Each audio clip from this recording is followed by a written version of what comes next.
Hello, everyone. Welcome back to Hinamizawa. When last we left our heroes, we were maybe gonna read a suspicious journal from everyone's favorite white woman, Takano. So that was gonna be pretty cool. Maybe. Also, he couldn't stop moaning. Are we certain she's a white woman? She's She's like very not, white but woman for coded. all. Listen, she's technically a Japanese woman, I assume. But for all intents and Technically, purposes, she is a white woman. technically What Japanese about is gonna be the name intensive of my purposes? Okay, we already K-pop read lunch band. takeout list last time. I was very excited that they actually had a lunch takeout list at the end.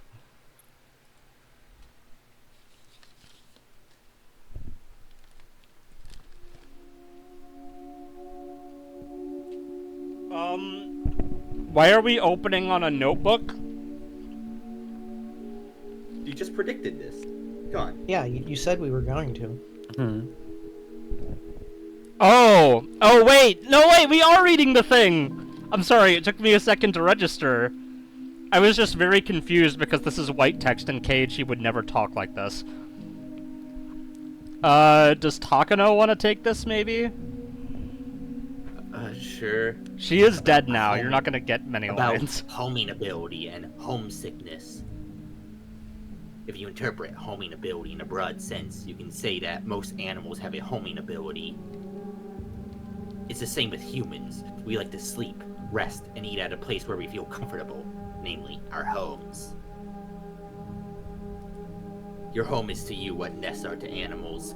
Therefore, we can say that humans have a homing ability as well. I'm Okay, I gonna thought, be like, honest. homing bullet. Yeah, I also thought homing bullets. I was wondering where it was going. First of all, why do animals need nests? The answer is the same as for humans. Sleeping, resting, and eating are the essential actions for survival. At the same time, those actions leave one defenseless as well. That's why you need a safe area where you can be defenseless. Everybody knows that not having a safe area results in a high level of stress. When you move an animal to a new environment, it naturally becomes stressed. When you force a person to live in a foreign land where they aren't comfortable, they will become greatly stressed as well. Everybody also knows that this kind of stress is called homesickness. The Japanese don't know much about homesickness. The idiots, we defined it as mental weakness, and we neglected to treat it for a long period of time. However, homesickness has a very long history. In Europe's Middle Ages, people believed that it wasn't a mental, but rather a physical disease. People also believe that out of everyone, the Swiss got the disease the most. The Swiss, you see, were known to be an ethnic group that worked away from home in that era. They lived far away from their home. There were no telephones at the time, so they couldn't hear their families' voices for ages and ages. It's easy to imagine that the young Swiss workers got homesick while working in a strange land. Though these Swiss who got homesick wanted to go home. Great, but they couldn't because of their jobs. The conflict made them weak physically and mentally. Some of them went crazy and tried to escape from their reality by committing suicide or running away. Demonetized. The Swiss at the time were very superstitious, and many folk remedies and occult-like treatments to prevent homesickness went around. Since going home was the only treatment, they must have called it a fatal disease. But it isn't really one, of course. Specifically, homesickness is a sign of that human homing instinct. Your brain desires to go back to your safe area, namely, your home. In other words, the place you belong. The place that you live. At first, your brain makes you remember the happy memories of your home, and it urges you to go back home in a natural way. But when reason stops you from achieving your desire, your brain starts sending unnatural signals to your body. As a result, your body gets weak, and that makes it more difficult for you to live in a strange land. In the end, you have to bend reason in order to achieve your desire to go home. So, Homesickness is born from our homing instincts. And the stronger one's homing instinct is, the stronger their homesickness. The strength of that homing instinct varies from individual to individual and depends on the environment in which those individuals live. When your home is safe and the environment you live in is dangerous, your homing instinct grows stronger. On the other hand, when the environment you live in is safer than your homing instinct becomes very weak. Safety isn't the only element that affects its strength. Cultural aspects affect it too. The many customs the many families who return home for major events varies with each region, so your birthplace's culture also affects the strength of your homing instinct. Amongst those regions, the Transcendents of Onikafuchi village were believed to have an excessively strong homing instinct. The people of Onikafuchi forbade their fellows from ever leaving.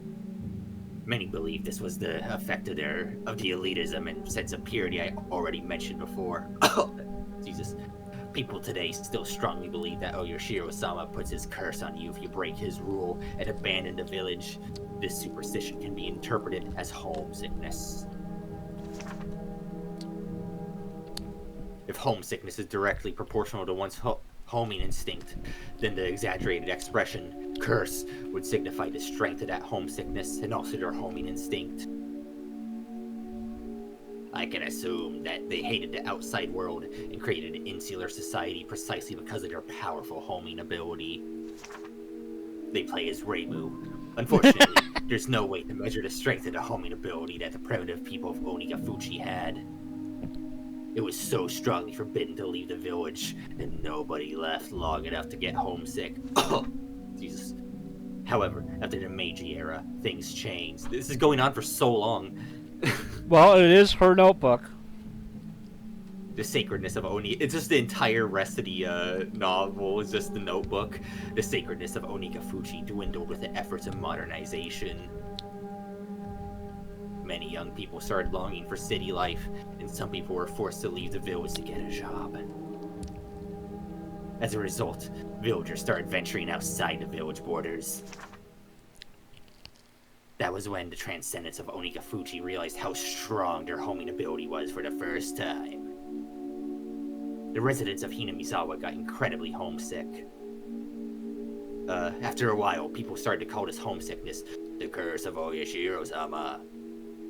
It became rumored that a person who left the village to get a job in a strange land was cursed, that he went crazy and died. And people who had left the village started coming back to either it or the nearby town. That was... okay. Their homesickness and their homing ability were very strong because of their culture.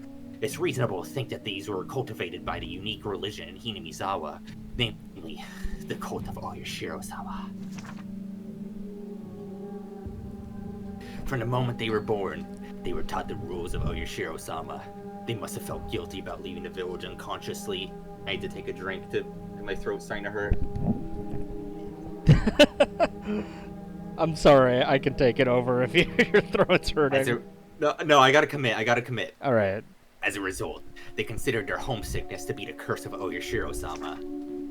I'm not sure if their homesickness got stronger because of the rules of Oyoshiro-sama, or if they made the rules of Oyoshiro-sama because their homesickness got stronger.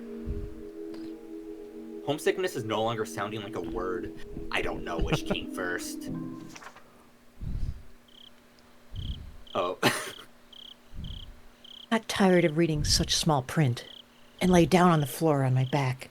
Wait, was the implication that was like just 2 pages? Okay, well it's definitely more than 2 pages, probably. Actually, no, Japanese characters are smaller. Text, yeah, you can fit a lot of text. And if she like, so she and if this is like notably like small pages. text. Anyway, go ahead, Rena. I did. I got tired of reading such small print, and lay down on the floor on my back. Sorry. The true identity of the curse of Oyoshiro-sama is homesickness? Mio-san believed my story, and she let me read these scrapbooks. That's why I expected to find something interesting. But what it's saying is the answer to it all is homesickness, which many doctors told me so many times at counseling. I'm a little upset. The word homesickness can't explain the extraordinary experience I had. I saw Oyashiro-sama come down to me from a bright light in the bathroom. I saw the dusky red nasty maggots come out of my blood vessels. This scrapbook doesn't explain any of that.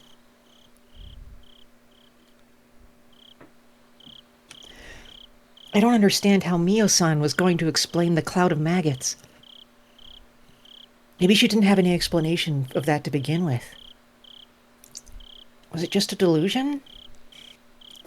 I flipped through one of the other scrapbooks Mio-san let me borrow, looking for an explanation of the maggots I saw. Then I found it. It had the exact title I was looking for. Ooh. Okay. About maggots and the curse of Oyashiro-sama. Exciting. In the Meiji era, a group of villagers were on their way back to Hinamizawa, and they started discussing a rumor about a weird disease. They said that maggots started crawling out of the wounds of a person who left Hinamizawa, and that the maggots ate the person's body from the inside.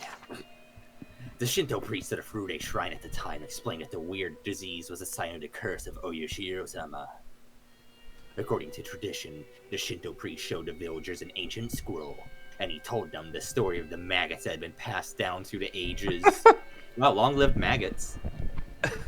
God, you said an ancient squirrel. We passed down the maggots. The You family passed down heirloom is our squirrels. maggots. This is what the scroll said. The world where the demons came from must be interpreted as the land of death. And the demons in that land of death had to live their lives while being eaten by maggots. The villagers who are of the demon's blood had nothing to worry about as long as they lived in Hinamizawa under the protection of Oyashiro-sama.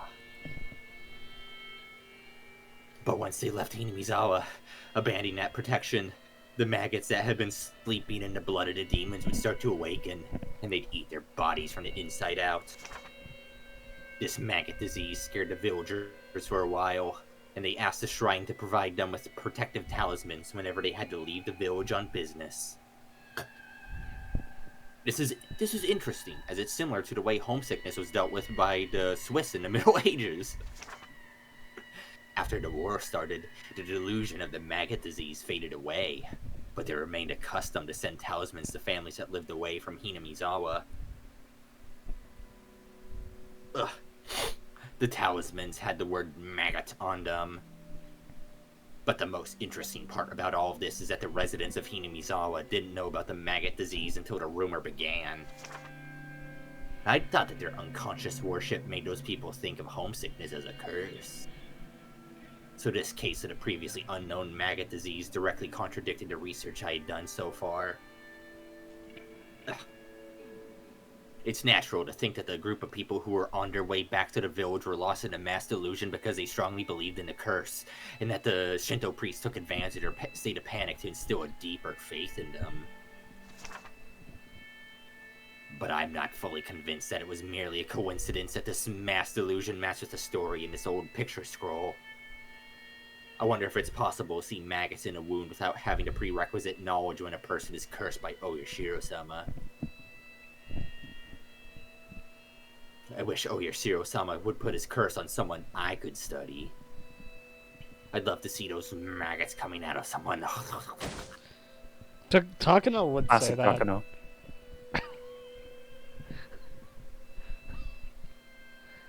Rena. God damn it. I felt as if Mio-san was here and making that request of me. I remember when she gave me the scrapbooks, she said that I might be the only who could understand them.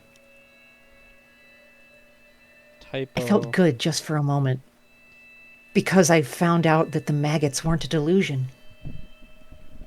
But at the same time, it destroyed my excuse that it was a delusion. The maggots weren't a delusion. They were there. All of a sudden, my wrists, elbows, inner thighs, and neck started itching. I felt the urge to cut open a blood vessel, but I quietly held it down. I remembered that Mio-san looked very serious when I talked about the maggots. She must have thought it was creepy. But so did I. I was crying because nobody believed me. A part of me didn't want to believe that my body was filled with those creepy maggots. Creepy things. I think that part of me wanted to believe it was a delusion. But now I know it wasn't. It wasn't a delusion. There's some people who had the same experience. Maggots in the demon's blood will awaken when you lose the protection of Oyashiro-sama. In other words, they may not awaken under the protection of Oyashiro-sama, but all the villagers still have the maggots in them without knowing it. People of the demon's blood are... People have the creepy maggots in their bodies. I try not to jump to conclusions and flip the pages again. I unconsciously looked for something related to maggots.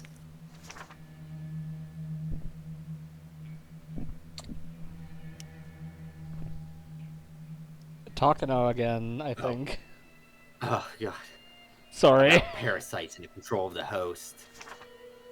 The maggot disease made me think about something. Is it possible to say that the extremely strong homesickness of Hinamizawa was an infectious disease caused by some kind of parasite? I'm not trying to connect the maggots they saw with parasites. I'm trying to think about the possibility that their old culture, their religion, might be associated with an infectious disease. Many infectious diseases are caused unintentionally by parasites. A parasite's host is literally its home. It wants to live within the host's body for as long as it can. The best way to do that is to coexist with the host without the host knowing it. But some parasites try to control their hosts and use them for prosperity. For example, some parasites have an ability to control their hosts in order to force them to be eaten by a superior host. A typical example is the Dicrocoelium dendriticum, whatever. It uses snails or ants as intermediate hosts, and it forces them to move to the upper side of vegetation so it's easier for a superior host to consume it. One parasite that controls more complicated animals is called Toxoplasma gondii. It uses mice as intermediate hosts, with a superior host being cats. Mice mentioned, wow. Wow. This parasite makes a mouse lose its fear of cats in order to increase its chance of getting eaten, so that the parasite can live within a cat instead. Honestly deserved for the cat. There are parasites that choose hosts at random. The rabies virus is commonly known for that. It lives and breeds in the brain of a host, and it moves into the host's saliva through the salivary glands. Salvia, huh? It moves into their salvia. It makes the host extremely aggressive in order to make it bite things randomly, so that it in turn can move into other hosts through the saliva. That's what rabies does. That's how it do, Yuki. Many parasites have a similar ability to control hosts to their benefit. The examples I used above are about parasites that move into other hosts to prosper. But I think there must be some kind of parasite that controls its hosts in order to have a comfortable environment in which to live. I want to try to connect this theory to the abnormal homing ability and homesickness of the Onigafuchi residents. Let's say there's some kind of parasite that exists in Hinamizawa, and it lives within all of the villagers' bodies. For the parasite, Hinamizawa is the most comfortable environment to live in because of all the swamp gas, so it gives the host a strong homing ability in order to make them stay in Hinamizawa, huffing swamp gas. Furthermore, it causes the hosts to get homesick whenever they ignore this homing ability and try to leave. There's been no music this whole time. There is Parasites need music. hosts in which to live. It's just kind of quiet, but you can see that there's music. It's quiet. Oh, I had the stream muted after yesterday because I was being blasted with audio yesterday. Audio jungle. Parasites need hosts in which to live. It's convenient for them if their hosts build a community and an environment where it feels comfortable. This theory makes it easier for me to explain the mysteries I described earlier. The transcendents of Onigafuchi knew about the existence of this parasite. They knew that, as hosts to the parasites, they couldn't live outside the village. That's why they created culture and rules that prohibited contact with the outside world. It also explains why people acted so abnormal during the dam conflict. So, the demons that came out of the swamp in the legend of Oyashiro-sama can be interpreted as the mass spread of a parasite. The story about the demons attacking the villagers must be a metaphor for the behavior of the infected villagers who are controlled by the parasite.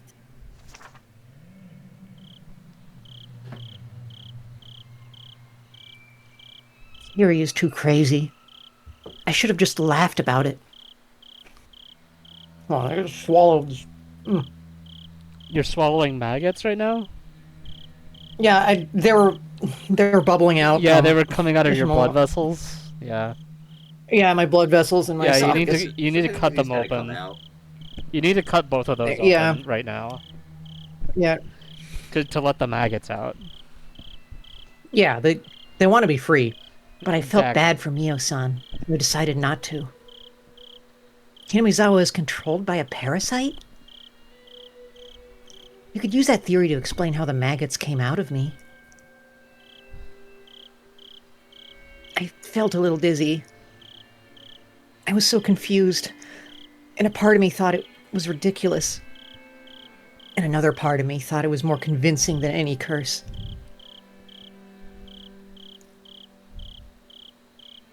But Mio-san was probably erased because she wrote these scrapbooks.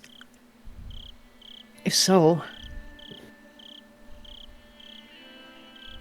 the contents of these scrapbooks must be something that they can't ignore. They try to get all of her scrapbooks and consign them to oblivion. What if they notice some of her scrapbooks are missing? I felt a chill running through my spine. I have to keep it a secret that I have these scrapbooks. And I'll have to try to understand more about their contents. Let's go, Detective Rena. Remember, Mio-san told me that the three families are behind a series of mysterious deaths, and that they're trying to resurrect the cult of Oyashiro-sama. According to the theory I just read, the parasite might be trying to maintain the current environment in Hinamizawa. The healthiest environment for it is a completely closed village, just like the primitive Onigafuchi. It must be very comfortable for the parasite if no hosts go outside the village. They don't even like that the villagers often leave the village to go shopping. That means the parasites would try to goad the hosts into resurrecting the cult of Oyashiro-sama. I remembered there was an article in the scrapbook saying that the demon's blood runs thickest in the three families. That would mean that they have a larger amount of the parasite in them than the other villagers, and that they're under its control. The three families seem to be planning to bring the village back to the Onigafuchi era. Reviving the Watanagashi festival after the dam conflict can be interpreted as their desire to revive the faith that had started to fade away in the Meiji era. It's a long sentence. The three families, especially the Sonozaki family, have a great influence over the region and the public organizations. What's going on here? I thought this to be a poorly written theory, but the pieces fit together, one after another. I've never played a jigsaw puzzle as crazy as this. I felt my brain Sorry. There we go. I felt my brain swirling due to this absurd theory. A part of me thought this was ridiculous. Another part of me thought I might be about to expose an unbelievable truth. I've never repeated myself in my entire life When I tried to look into the center of it, I felt as if I was going to fall into the whirlpool and drown. I'll have to devote myself to reading more seriously. There must be some truth to this. It caused misfortune and made my life miserable after I moved to Ibaraki. I might be able to find the truth, including the cause of my parents' divorce and my desperate behavior. Right then, I heard a knock on the door all of a sudden, scaring me. I hid the scrapbooks under a cushion. Reina, you have a phone call, and I have a credit card. A phone call? This late? Who is it? It's from a bookstore. Did you order some books? They said they were Oishi-san from the Okinomiya bookstore. I heard he has air conditioning in his car. Air-conditioned car bookstore? Well, no, the car that he has parked outside the bookstore. You see. Oh. I don't know. You should get in, Rena. I opened the windows, but all they let in was heat and the cries of the cicadas.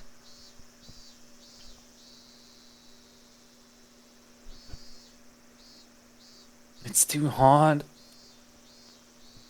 It really is. It was break time between classes, but we couldn't get any rest. Mian and I leaned on our desks, exhausted by the heat. The younger kids sure are tough, considering how the heat wasn't bothering them at all. They were running around the classroom despite the temperature. Do schools in the cities have air conditioning in their classrooms? Wow, I was prophetic! We were talking about air conditioning in cars. Don't. Only the teacher's office gets to have air conditioning. Wow, that's better than nothing. If I were a student at a school like that, I'd attack the teachers and take over their office. You'd be the first student to ever do that. I didn't even have the energy to laugh. Mian and I stopped talking and used our notebooks to fan ourselves. I looked at the empty seat nearby. It was Rena's. Rena didn't come to school today. She called and told Chie-sensei she couldn't come because she's sick.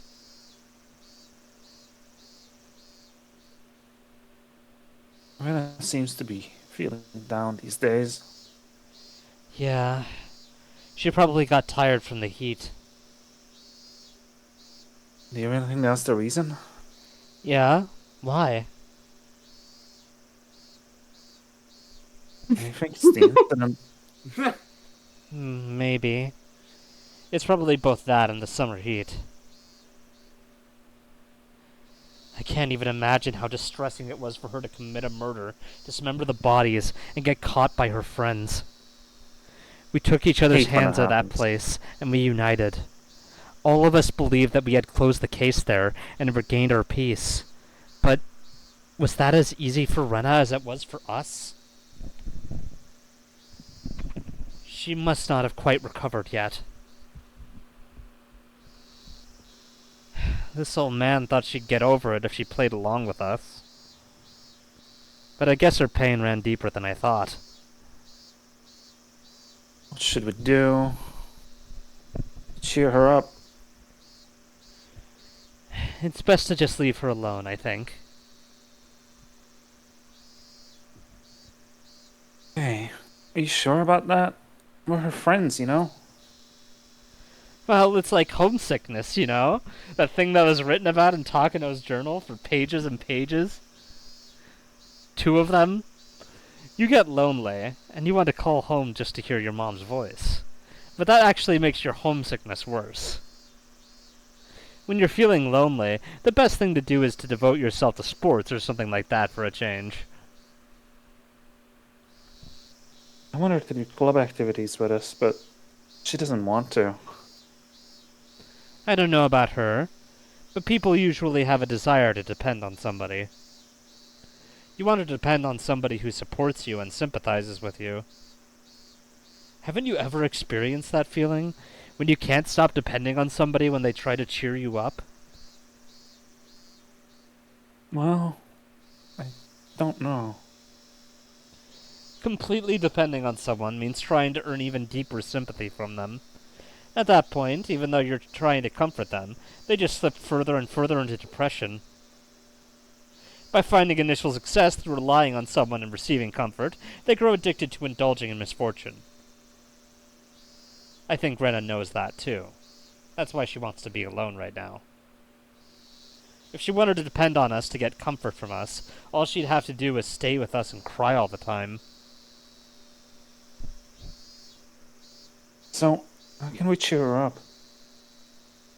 I think she'd appreciate it more if you tried to help her forget her pain than if you tried to cheer her up.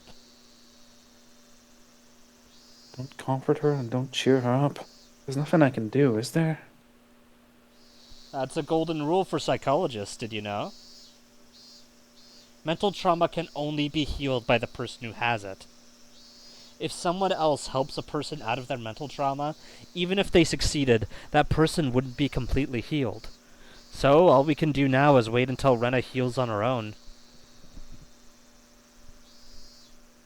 I understand the idea, but I just don't like how cold it sounds. I clasped my hands behind the back of my head, looking at the ceiling. Mion laughed. Hee hee! Rena will be fine as long as she has someone like you to worry about her. I'm sure she can pull herself together.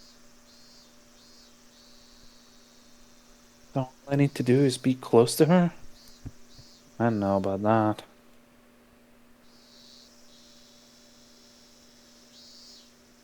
There is something you can do, Keiichi. Rika-chan spoke up. I wondered how long she'd been listening to our conversation. What is it? Stupid child that I fucking hate. You should not say that. He said that. He said that. I was there. Yeah? You can listen to her when she wants to talk to somebody. Is that all? I just listen and I don't need to make her feel better? Kate-chan, people feel better just by talking to somebody. Sometimes all they need is somebody who does nothing but listen quietly. Just like me said, I think it's important for us, as her friends, to be there for her whenever she wants to talk to somebody. Mion and Rika-chan were absolutely right. I was going to pat Rena on her shoulder and tell her to cheer up when I saw her next, but now I know that it would have been one-sided on my part. Rena doesn't want to feel down herself. She wants to cheer up if at all possible. If I cheered her up irresponsibly, she'd be very disappointed because she'd think that I didn't understand her pain. You're right. I guess I wasn't even trying to understand how she felt.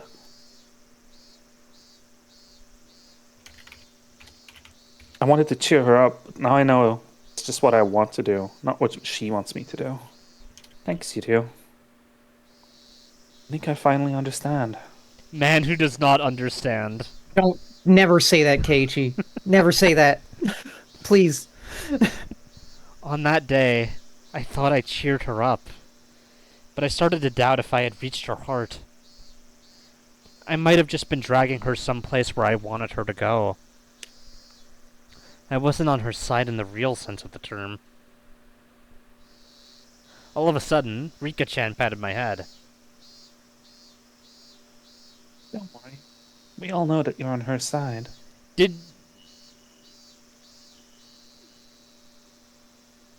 Okay, no, he didn't say anything like that. Never mind. I was just wondering if Rika read minds again. What? What? Did I say something out loud again? Okay, never mind. She did read his mind. It's okay. It did reach her heart. Never mind. Okay, he's just talking again. It did reach her heart. Kei-chan, you really did give her great strength on that day. Well, now that I think about it, what you said on that day was more than a little theatrical. We heard footsteps from the hallway, and everybody started to head back to their desks. Take your Curry. seats, everyone. President, if you would. All rise. Like bread. Oh, So true. yeast. Yeastful. We didn't have a club meeting that day because Rena wasn't around. That worked out for me, because I had an errand to run. It wasn't a big errand. My mom wanted me to use her point card to get some detergent. I didn't see the point of going all the way to the store just to get detergent, but my mom told me to go because she's busy helping my dad with his work. Stupid useless detergent. What has detergent ever done for us? I started walking towards the shopping center. I mean, it makes for a good beverage. That's true, it does. Oh. It's so bright. Everybody watching this video, pour yourself a nice tall glass of Tide. Alright, gonna do that real fast. We're gonna do And now shots. you got me thinking about it. Wait, yeah, I got a new bottle down in the basement. Hold on. Yeah, go get your Tide, guys. I noticed someone was watching me, hiding behind a distant tree. I wonder who would do such a mischievous thing. I stared at them to find out who it was, at which point they emerged. Was Slender Man. Oh, Rena. Are you feeling better now? I was about to say that, but I swallowed the words. Somehow, Rena looked very serious. So serious that the music cut out. Society. What's going on? Shh. Rena put her index finger to her lips, told me to be quiet, looked around carefully, and beckoned for me to come over. I had no idea what was going on, but I followed her instructions, shut my mouth, and ran to her. Rena gestured for me to squat down to hide in the shadow of the bush. I didn't know why I had to do that, but I could ask her the question later. I just followed her orders for now. Rena looked like she was making sure no one was following her. If it was Mion, she'd do something like this just to fool me as a joke. But I know Rena doesn't do things like this for fun. I had no idea what kind of situation I'd gotten myself into, but I could feel how tense it was, and I made myself as small as I could. And then she's like, "Hey, Keiichi, do you want to play Bean Boozled with me?" Bean booze. What? I just bought a pack It's from okay the now. store. I'm sorry. I like the diaper flavored ones. Okay. The Go tone to of bed. the tone of her voice made me relax a little.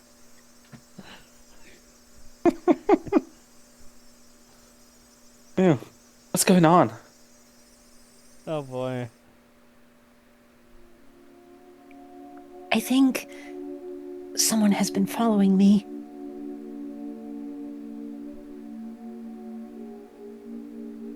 What? Who would follow her? When I thought about it, I realized how stupid the question was. Oh my god, I need to stop accidentally brushing my mouse wheel. Is Sorry. it the police?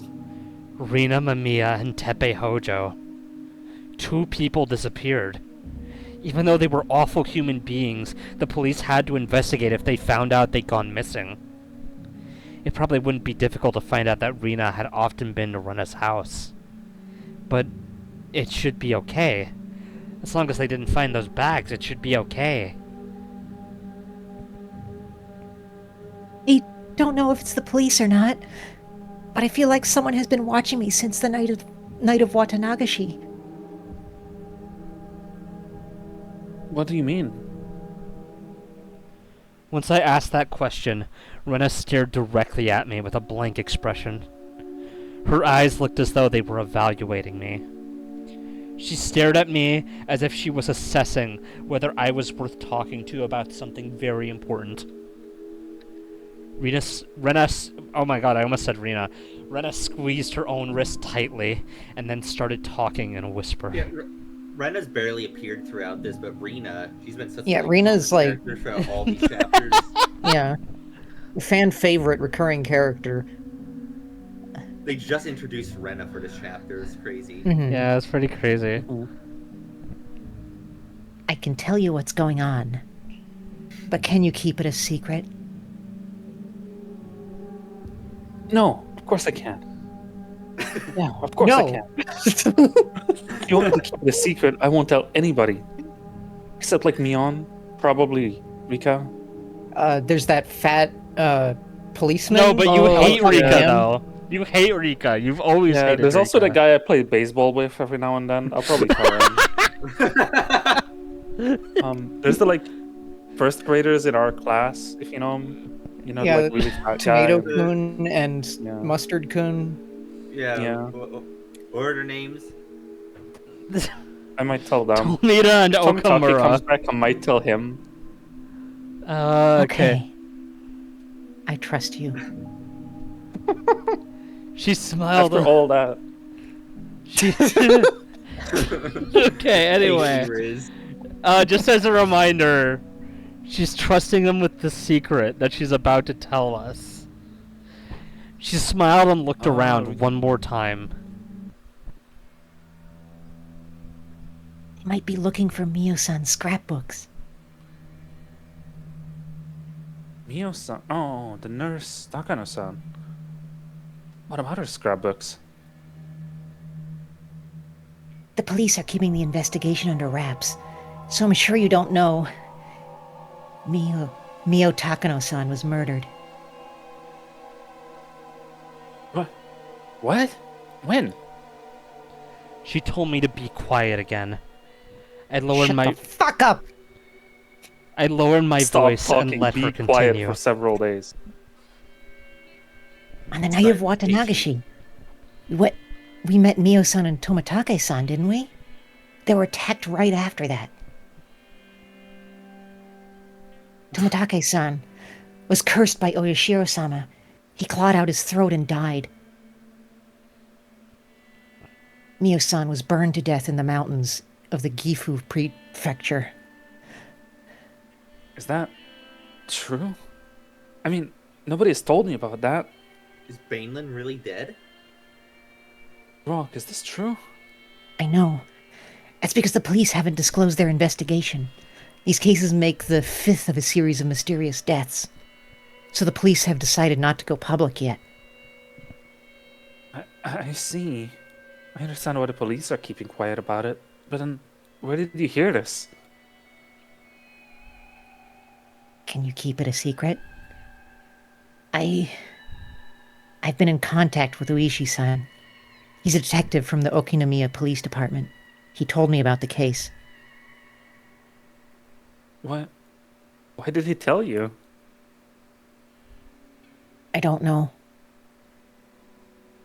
He said he told me because he could trust me. I was dumbfounded to hear all this. But I knew she wasn't lying. If it was Mion, she'd be sticking her tongue out by now. But Rena wouldn't make a joke out of something like this. I think the reason why Mio-san was murdered is because of her research. Do you know she was doing ethnological research by studying the history of this village?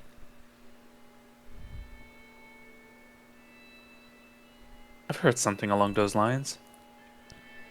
Takano-san was interested in the occult and in mysterious things. I remember Mion once told me that she was studying the village's legends of man-eating demons out of curiosity. I think she discovered a very important secret about this village through her studies.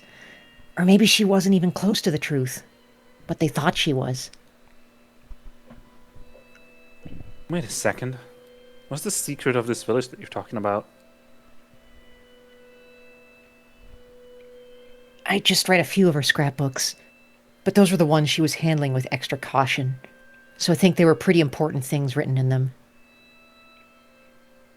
I think I know about 80% of what Mio-san was trying to uncover, but if it's true, it's almost too crazy to believe. Right now, I'm trying to find out whether Mio-san's theory is right or not. So, what is it? What is the secret of this village? What could be so important that you might get killed just by knowing about it? I gasped the moment those words left my mouth. If Rena told me, I might get killed too. I don't want to tell you yet, but I promise I will once I verify things. Because it's really crazy. Too crazy to be true. What do you mean you have to verify things? For example, I myself serve as verification that the maggot disease can occur without any background knowledge, but there are a lot of things I still need to verify. They sound too crazy to be true, and I can hardly believe them if I don't verify that they are. Maggots? I was totally lost now, and I wanted to ask her some questions, but I decided not to cut in. It was so hot outside. But Rena held her arms as if she was cold. Rena, I'm always on your side. You can trust me. Thank you. I really appreciate it. From her expression alone, I could tell that she really meant it. I could also tell that she was involved in something very big, and that she felt lonely because she couldn't tell anybody else about it. I had to be on her side while she was going through a difficult time. You shouldn't tell anybody that you met me here today. They might try to hurt you if they found out. Found out. Oh, okay. Isn't there anything I can do to help? Not right now. But it's very reassuring that I can ask you for help when I need it. I'll depend on you someday. Yeah, anytime. Shh. A car is coming. Rena pushed my head into the bush. I went along with it and crouched down even lower in the bushes. We stayed quiet for a while. I could hear a car coming closer, but couldn't sense the whiff of the air conditioner. And after a while, a white van passed by. You can just smell air conditioning. I think he actually did mention that Oishi's air conditioner had a slight rusty smell. Didn't he? That was so long ago, no one remembers. But I'm pretty sure that was mentioned. Anyway, I was surprised at her hearing.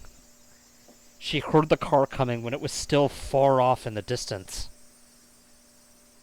Rusty like the maggots.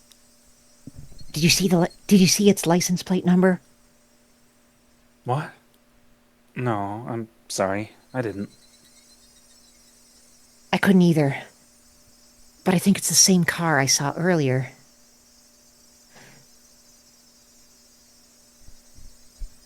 They the ones following you? I think so. It passed by me many times today on the street, where nobody usually drives. I hit every time, but it's strange. Are they the ones? Are they the ones who killed Takano-san and Tomitake-san? Are they looking for the scrapbooks you have? Most likely, yes. I don't blame her for not being able to believe what's going on, because this is really crazy. Takano-san uncovered something really significant through her studies. The people who want that information hidden found out about it, and they killed her on the night of Watanagashi, copying the curse of Oyashiro-sama. They're looking for the scrapbooks, the fruits of her research, and Rena has them. That's why they're trying to kill Rena?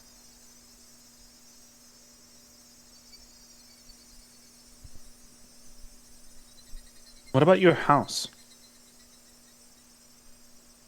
It's safe there. I hid the scrapbooks in my secret hideout at the garbage dump. I'm worried about my father, But he'll be fine because he really doesn't know anything.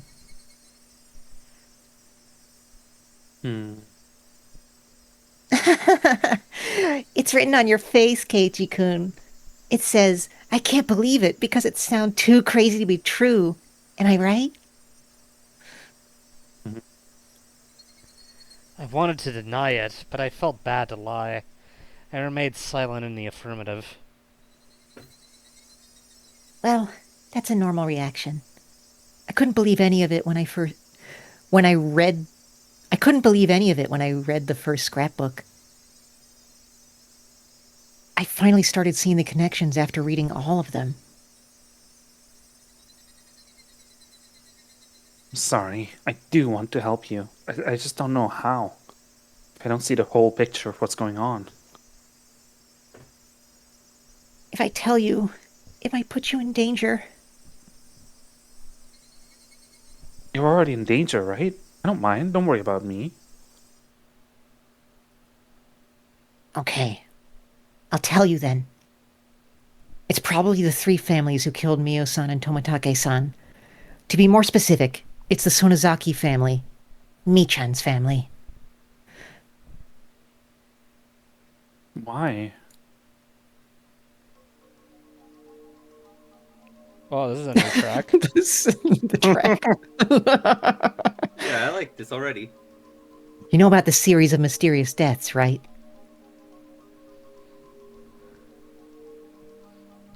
Of course. The traitors of the damn conflict die every year, right? The series of mysterious deaths is like a resolution of the damn conflict. They're trying to end the damn conflict in the true sense of the term by erasing people who betrayed the village. Hold on, let me just... Where's my menu here? Sheep counts. Whoa, sheep. Sleepy? Eepy? Very good. Eepy sleep? It does look like that in a way. Nobody really says it out loud, but everybody's suspicious like that the Sonozaki family is behind it. That's what I've heard. But if they really wanted to erase the traitors, they wouldn't have to do it on the night of Watanagashi. Why don't they kill them all at once instead of killing them one by one, using the curse and demoning them away every year? Wait. Why don't they kill them all at once instead of killing them one by one, using the curse and demoning them away every year? Wouldn't that make more sense?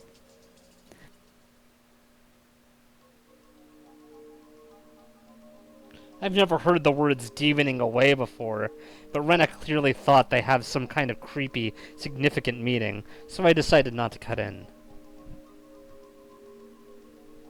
That means that they're using the series of mysterious deaths in order to resurrect the sacredness of the Watanagashi festival. Step by step, they're reviving the sacred nature of Onigafuchi that was lost in the Meiji era. Their goal is to revive the level of belief in Oyashiro-sama that used to exist in primitive times. Belief in Oyashiro-sama? Are you talking about the Furuta Shrine? Yes. Do you think people revere the Furuta Shrine now? Elder people respect the shrine, but that's it. Kids think of it as a place to play, and most of the villagers think of it as a place to gather for local events. Its sacredness has been lost. But with the damn conflict, it started to revive. And they took it as a good opportunity to bring back the cult of Oyashiro-sama. So, you're saying that some fanatical Oyashiro-sama worshippers are behind all this? That's what I'm saying. The cult of Oyashiro-sama was managed by the 3 families to begin with. The 3 families passed down their ultimate goal of reviving the cult of Oyashiro-sama down to the present generation. Oh my god, small text. When you think about it, you'll understand why the 3 families took the initiative in uniting the villagers during the dam conflict, and why they set up the Onigafuchi Guardian's office in the Furuta Shrine, citing Oyashiro-sama, who was almost forgotten at the time. So, the three families, the fanatical way Shiro-sama worshippers, orchestrated the series of mysterious deaths of Hinamizawa? But wait, why would they kill Takano-san? Because she discovered the important secret of this village. The three families have been hiding it since the era of Onigafuchi. If that secret is revealed, the sacredness of Oyashiro-sama will be lost. They found out that Mio-san was getting close to the secret, and that's why they killed her. What's this important secret? I don't care if I put myself in danger. I need to know. I don't want to tell you yet. I don't want to tell you until I'm 100% sure about it. I'm pretty sure that right now, you'd just laugh. Hey, you think I'm that kind of guy? I just need a little more time. I can't accept the truth myself because it sounds so impossible. So I need some time. Please. I understand. I did not understand. Don't tell anybody about what we talked about today. Not even Mi-chan, Rika-chan, or Sadako-chan. Okay.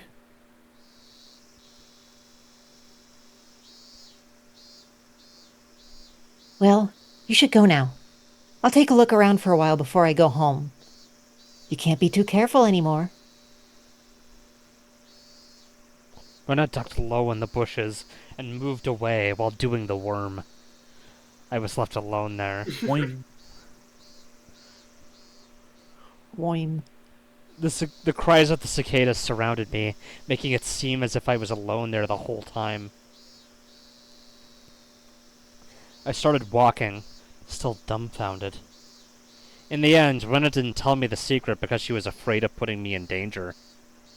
But she told me clearly that there are people who want to resurrect the cult of Oyashiro-sama, and that they're among the three families that control the entire village. They orchestrated the series of mysterious deaths for that purpose, and they killed Takano-san because she got too close to the secret they wanted to hide. Sorry, I just got off my shift. I'm a little tired. Rena met Takano-san and happened to obtain the scrapbooks in which Takano-san wrote about her research. Rena still can't believe the secret written in the scrapbooks, because it's just too crazy. Hey, come on, Rena. You're kidding me, right? It's like one of those comic book stories. A mysterious occult group is plotting a conspiracy? I mean, it's not funny even if it is a joke.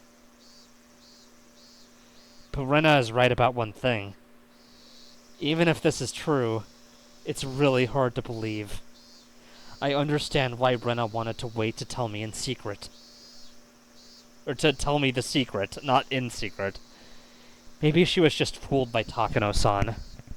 But Takano-san was murdered for real. For real? I give it like a 50-50. For Real. real, dog? So, is it also true that someone is following Rena, looking for the scrapbooks? I remember, Rena said that a white van was following her. You can see white vans anywhere. I bet there are a lot in this village alone. She might just be oversensitive to everything right now. Rena hasn't recovered from the shock since that day. That's probably why she got the idea into her head that the police or someone else is coming after her. I didn't cut in while she was talking.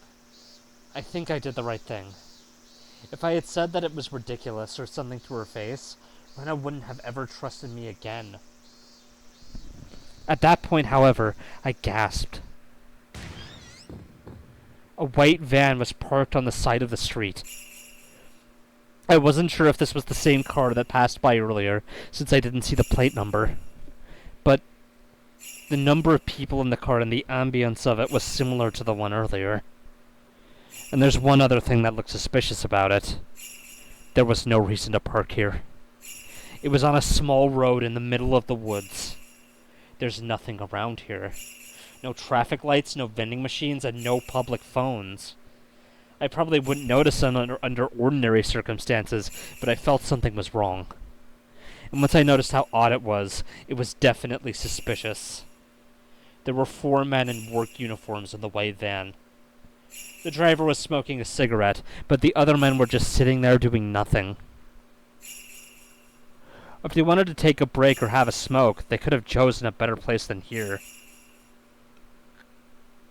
It was possible that they stopped because they had to go to the bathroom really badly, but it didn't seem that way either. They didn't look as comfortable or relaxed like they would if they were taking a break. They looked like they were waiting for something to happen. There was a deep tension in that car. Could they possibly be waiting for Rena? No way.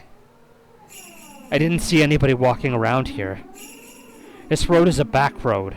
Nobody uses this road, let alone by car. But it's impossible. I felt bad for Rena to even think about it, but this must be something that she got into her head because she's feeling victimized or something. She must be imagining things because she's still nervous from when her friends caught her in the act of killing Rena and Tepe. She's just hysteric. I have a feeling she's not, which is gonna be awesome. I was cracking a joke. Anyways, hey, young man. I heard someone say that when I passed by the van. He couldn't mean me. He didn't even know who I was. So I assumed he was talking to one of the other people in the car. I pretended I didn't hear him and I kept walking by. And then, he said it again. And honked the horn as well. Hey, young man, excuse me. Are you on your way home from school? He had a strong accent, similar to that of the older villagers. Okay, spot on, nice. He must live here, but I didn't know him. I could tell he has a cigarette smoking accent. I could tell he didn't know me either, because he didn't call me by name. Yes, I am. You've been walking on this road all the way from school, right? You turn the corner where the stationery store is, right? I think most stores are stationary. So? That's not what he meant. They were probably lost. I think it is. They were probably lost, I thought. People in the fucking van throw tomatoes at Keiichi immediately. They just like materialize. Hey, mister. They throw some syringes full of the drug that makes you kill yourself at them. In lieu Mister, of do you think in tomatoes. China they just call it food? Anyway, this village has many small turns, and you can easily get lost when you try to take a shortcut. So they must have been waiting for someone to ask for directions. But then, he said something disturbing. Young man, didn't you see a girl on the way here? Huh? What? Oh no, hold on. Let me turn the music volume up just a smidge. Does seem a little On quiet. menu? We're cheating? Yeah, we're Been cheating. cheating the whole time? This is Oh, we had, Utu like, God again, mode I on. see. Oh, we had aimbot on. Mm-hmm. A girl with a white hat and white clothes with a purple ribbon on it. Did you see her? They were definitely talking about Rena.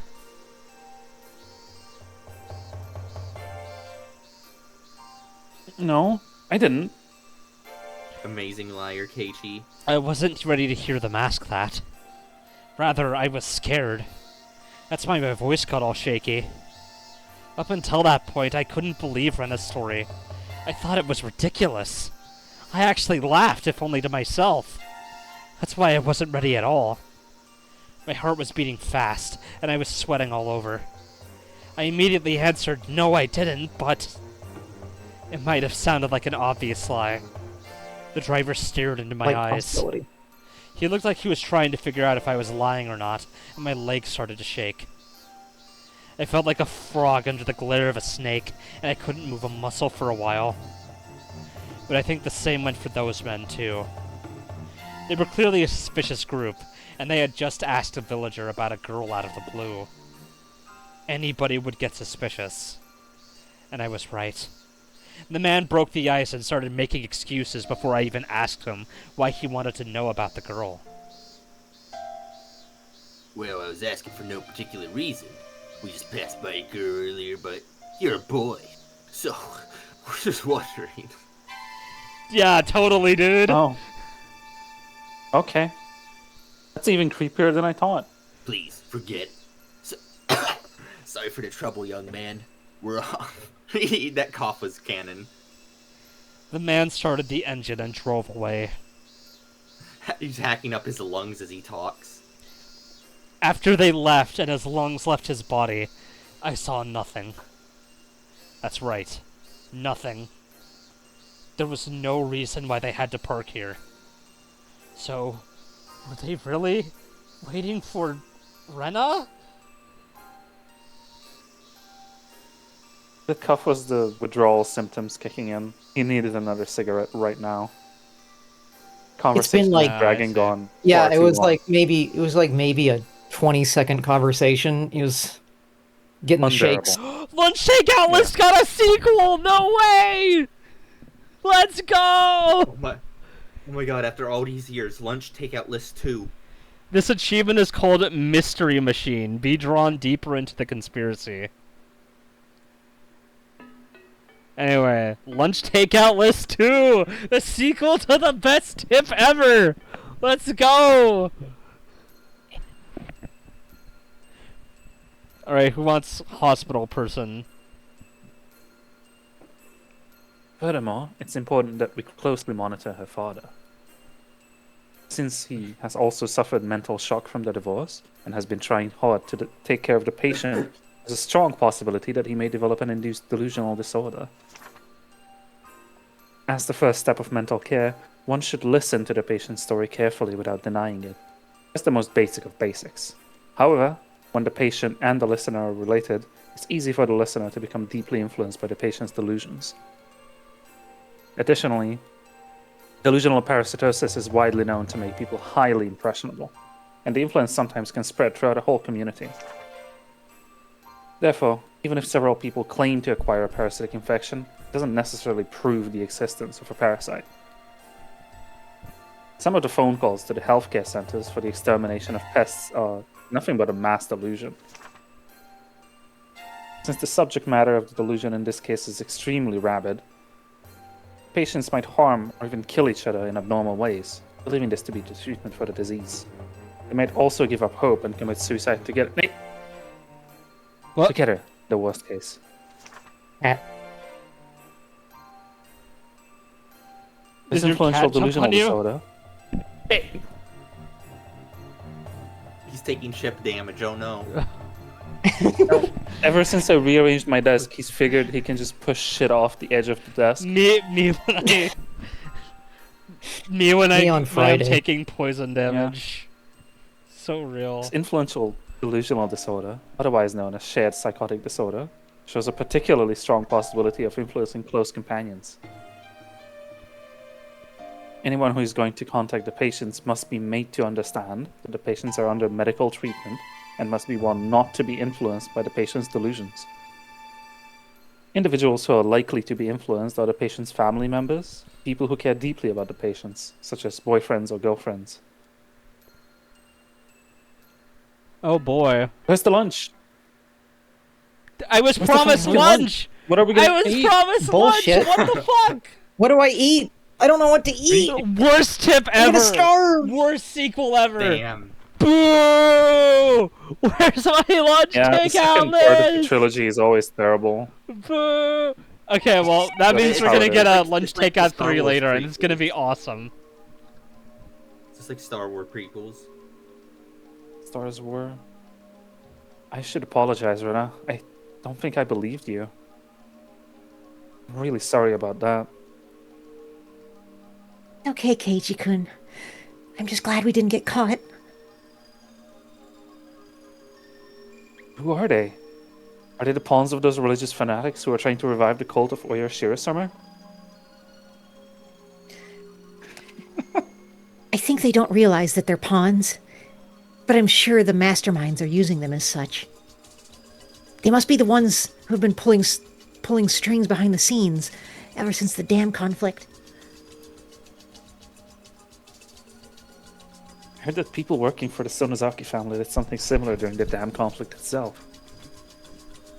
Yes. Everyone knows that.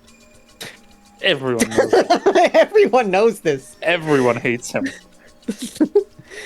Oishi-san told me that there was a kidnapping incident during the dam conflict. Even like people from like remote African villages are aware of that. Keiichi, come on. The case hasn't been disclosed to the public. But anyway, someone kidnapped the grandson of the Minister of Construction and coerced the minister into promising to put a halt to the dam construction.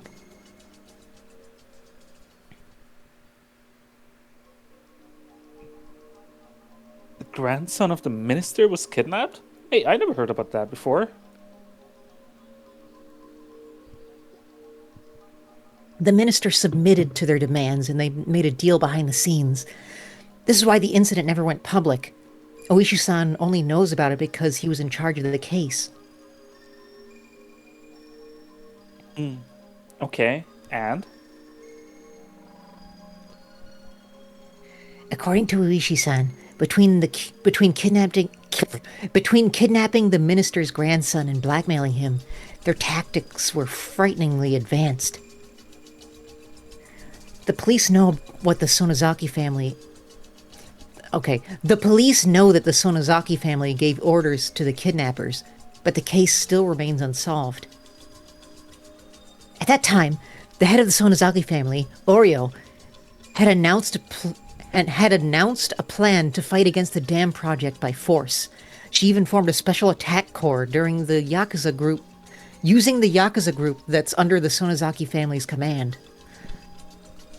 She was very serious about this plan to put the Ministry of Construction down by brute force if she couldn't stop the construction. Everybody knows that the Sonozaki family had tried to stop... Oh, yeah. Everybody knows that the Sonozaki family had tried to stop the dam project, even if it meant breaking the law. So I wasn't so surprised to hear that she had a dangerous plan like that.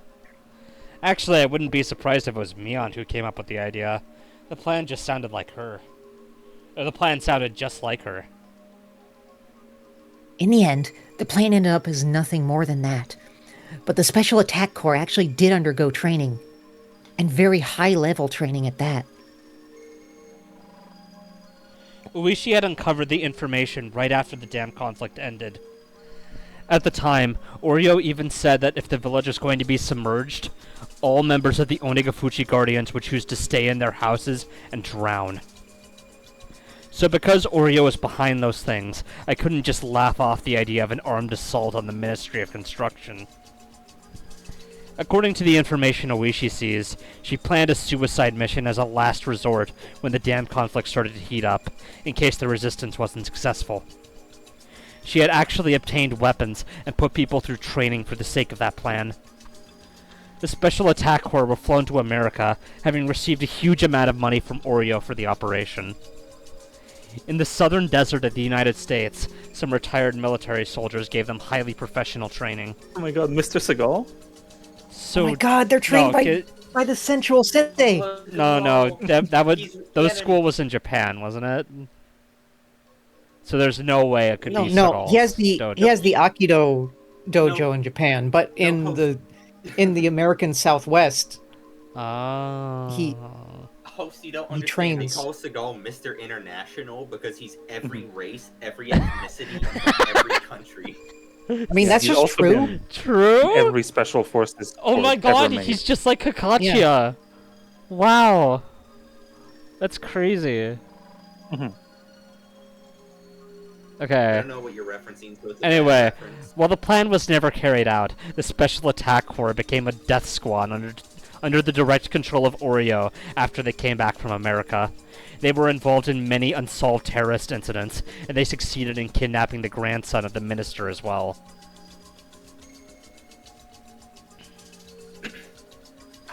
It sounds like it's from a movie or something. It's a Oh, calling. Mr. Seagal.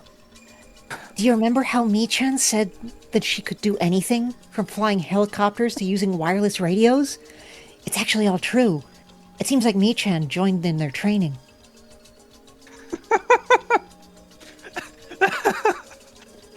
Imagining all the like fucking Japanese spec ops guys being like, "Hey, can the 5-year-old come with us? She really needs to learn this too." If the 5-year-old can't fucking fly a helicopter, we're fucking What's doomed. the point? They just Yeah. put this 5-year-old inside of the pilot seat of a helicopter. It's like, you'll figure it out as you go. Yeah, don't Like worry riding about a it. bike. So that was all Eventually true? splits. It's unreal. Well, let's put that aside for now. Anyway,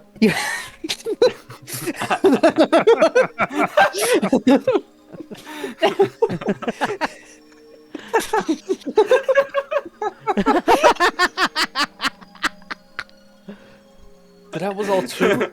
No. Not at all. I was just kind of checking what you believe. Baneland really dead? no. Hold on, I need a moment. Oh my god. Anyway, you have to at least believe that the Death Squad actually exists in Hinamizawa, and they're capable of kidnapping the grandson of a government minister. Oh my god, they're the Shadow Wolves. Oh my god, they're not a big fan of. Wait, no. I think I just realized what's actually going on. He said that they were in business suits, right? Yeah, he did say. I'm pretty sure he said they were in business suits. Who were? Who said? He said. She said. Hold on, let me see.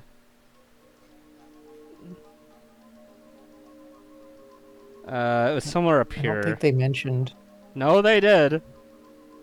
It's just Okay. in work uniforms, yes. Work uniforms? That's not That's not pretty business vague. suits. Like, it sounds like they have their overalls and, like...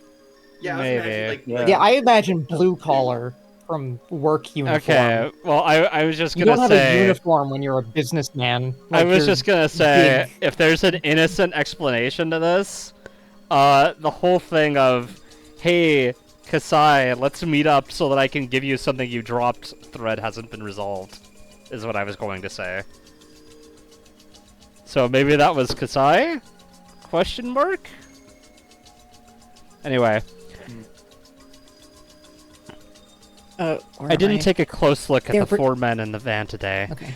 But thinking about it, they did look professional in a way. They were pretending to just be taking God, a he's break, professional.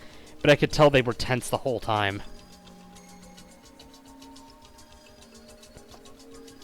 So, are they really trying to kill you? I don't think so. If they really wanted to kill me, I'd be dead already.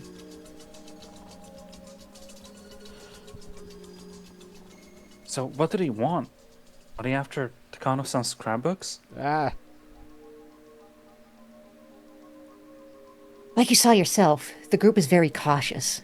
Unless we show them an opening, they won't resort to force. If they were the type to use force outright, they could have attacked me in my sleep. They haven't done that yet, so that must mean they're taking it cautiously. They're probably not sure that I have the scrapbooks. They killed Mio-san and tried to dispose of them, but they found out that the most important ones were missing. They thought she gave them to someone because she knew her life was in. They thought she gave them to someone because she knew her life was in danger. Now they think I'm the one who has them. But they're not sure, so they can't resort to violence. Man, it sounds like playing a dangerous game. Yeah, I'm a bit scared. But they won't be able to erase me so easily. After all, I'm cooperating with Oishi-san. I've been frequently contacting him in case something happens. What did he say about him? He said that he'd keep an eye on the Sonozaki family so that he could catch them right away if they were working behind the scenes. Did he tell him about the scrapbooks? No. I think you should. No, I didn't. He's an officer. I'm sure the police will help you. Keiichi-kun. I can't even tell you the secret of this village because I'm not sure you would believe me. I don't think Oishi-san would believe me if I told him any of this. Right, let's not make it more confusing than it already is. Just tell me. What is it? What's written in the scrapbooks? What's the secret that killed Mio-san? Simply put, if the things written in the scrapbooks are true, the god they worship will be dethroned. Their god? Dethroned? Yes. The sanctity of Oyashiro-sama will be lost. That's why they want to conceal the truth. They want to resurrect people's belief in Oyashiro-sama. Rena, can you explain it a little more simply than that? I'm confused. In other words, Oyashiro-sama isn't a god. He isn't? I had no idea what she read that made her so certain, but whatever it was, it'd be sacrilegious for people who believe so strongly in Oyashiro-sama.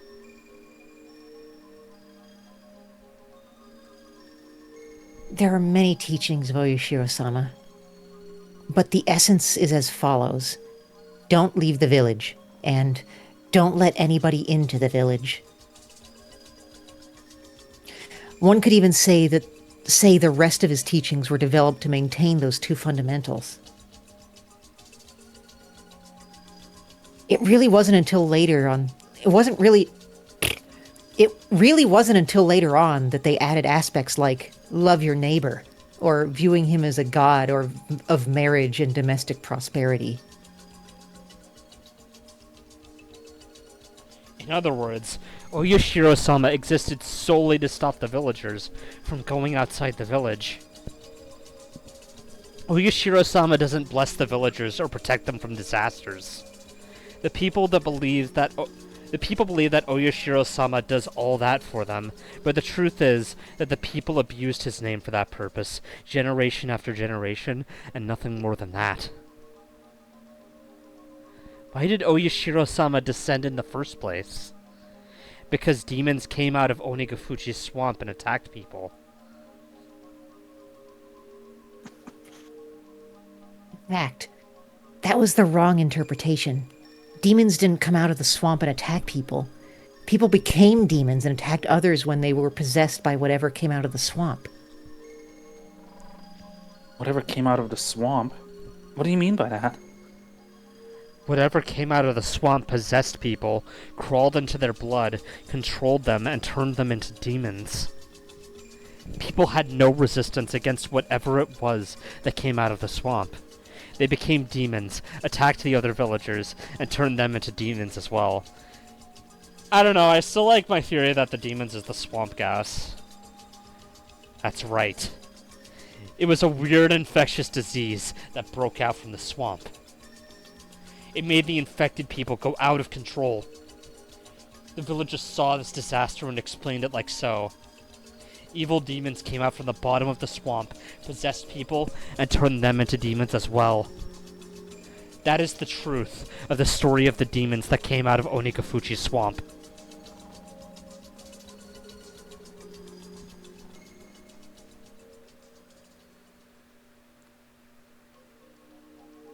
It actually explains the legend. So, was Oyashiro-sama a doctor who came from a foreign country?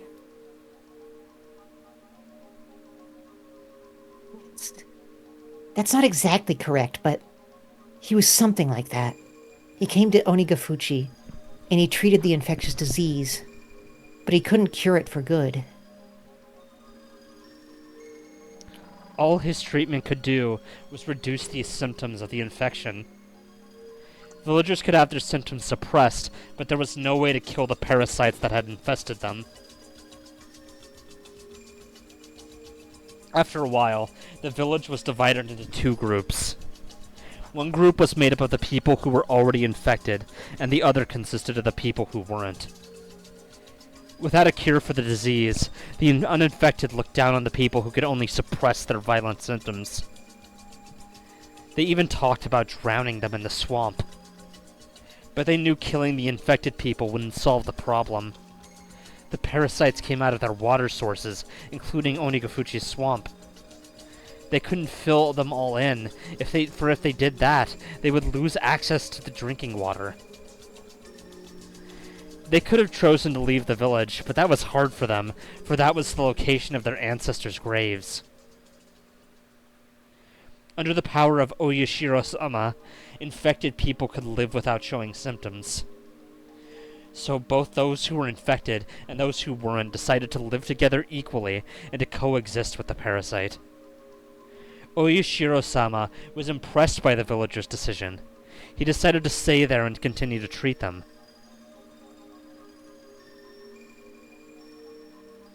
That's the true identity of Oyashiro-sama, the benefactor who stayed in the village to protect the lives of both human and demon.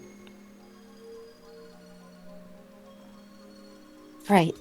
And Oyashiro-sama made rules in order to ensure the symptoms of the infected people would remain suppressed. The rules were to never leave the village and to never let anybody into the village. I understand why he didn't want to let anybody new into the village. It was to prevent the parasite from infecting anyone else. But I don't understand why he didn't want people to leave. It seems like the parasite can only live in Hinamizawa because of the climate here.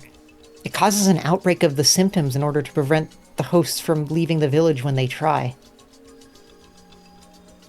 That reaction is the truth behind the curse of Oyashiro-sama. So I think something that's fun about this is, even though this is the answer arcs, this is all Takano's reasoning, so it could all just be bullshit. And that's awesome.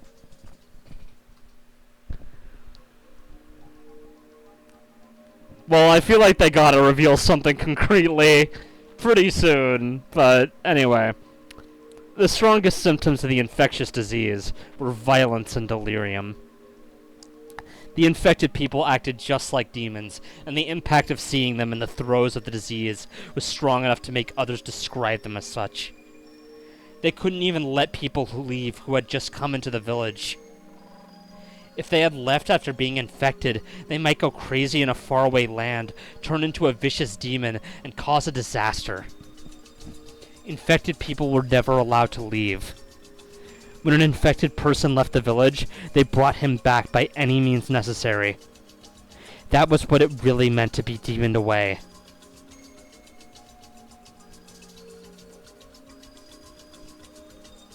Wait a second, Rena. That means everybody in the village, including you and I, are infected. But nothing happens when we leave Hinamizawa. In fact, many villagers move far away after getting married or something. I've never heard of any villagers who went crazy and turned into demons after they left Hinamizawa. Right. That's because things went as Oyashiro-sama thought they would. Do you understand? He isolated the village for a long time in order to weaken the power of the parasite. Hosts are very important for parasites. If something happens to the host, the parasites that live in the host will have to share that same fate. In other words, if the host went crazy and attacked people, the host would be captured and killed, which means that the parasites would die with the host too. I see. You're talking about natural selection. Good thinking, Keiichi-kun. That's exactly right. I don't... Yeah, remember, this could all be complete bullshit. Good thinking, Keiichi-kun. That's exactly right. As a result of living in this village under such strict rules for a long time, people who were hypersensitive to the parasite went crazy and got killed.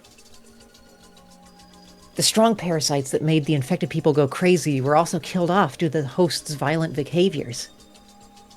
As a result, only the parasites that acted nice to people lived on.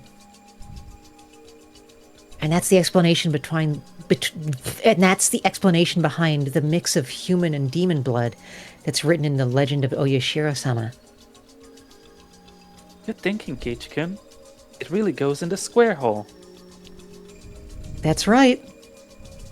So that means the parasite is almost harmless now. Mostly harmless.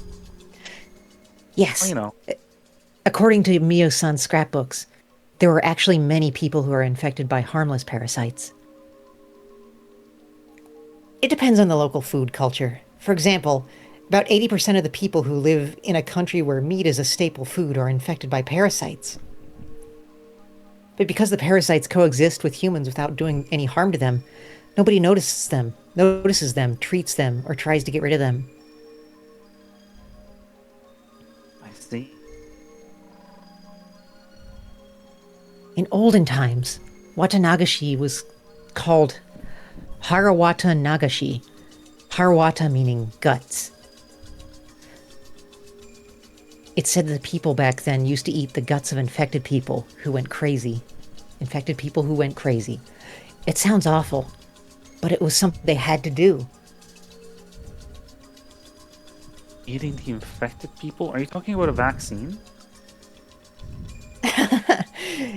You're really smart, Keiichi-kun. Mio-san also interpreted it just like you did. In the legend, it says people cut open and ate the infected ones alive, but it actually wasn't anything gross like that. They did it in a scientific way. They created a vaccine from the infected people who died from the extremely strong parasites, and that helped the uninfected villagers boost their immune system. Who was Oyashiro-sama? A scientist? He must have been from a very advanced country. Was he German? Is the true identity of Oyashiro-sama a foreign doctor who survived a shipwreck? I think that'd be the most likely answer. He wasn't German, but he was a doctor of some sort. Kind of interesting to reveal the truth behind old legends. I don't think that Rena's story is too crazy to be true anymore. It still sounds crazy, of course. And I mean, it is crazy, and like, I'm crazy, and I'm going insane right now. But I've never heard any theories that explain the legend of this village better than this one. So that means it has to be true.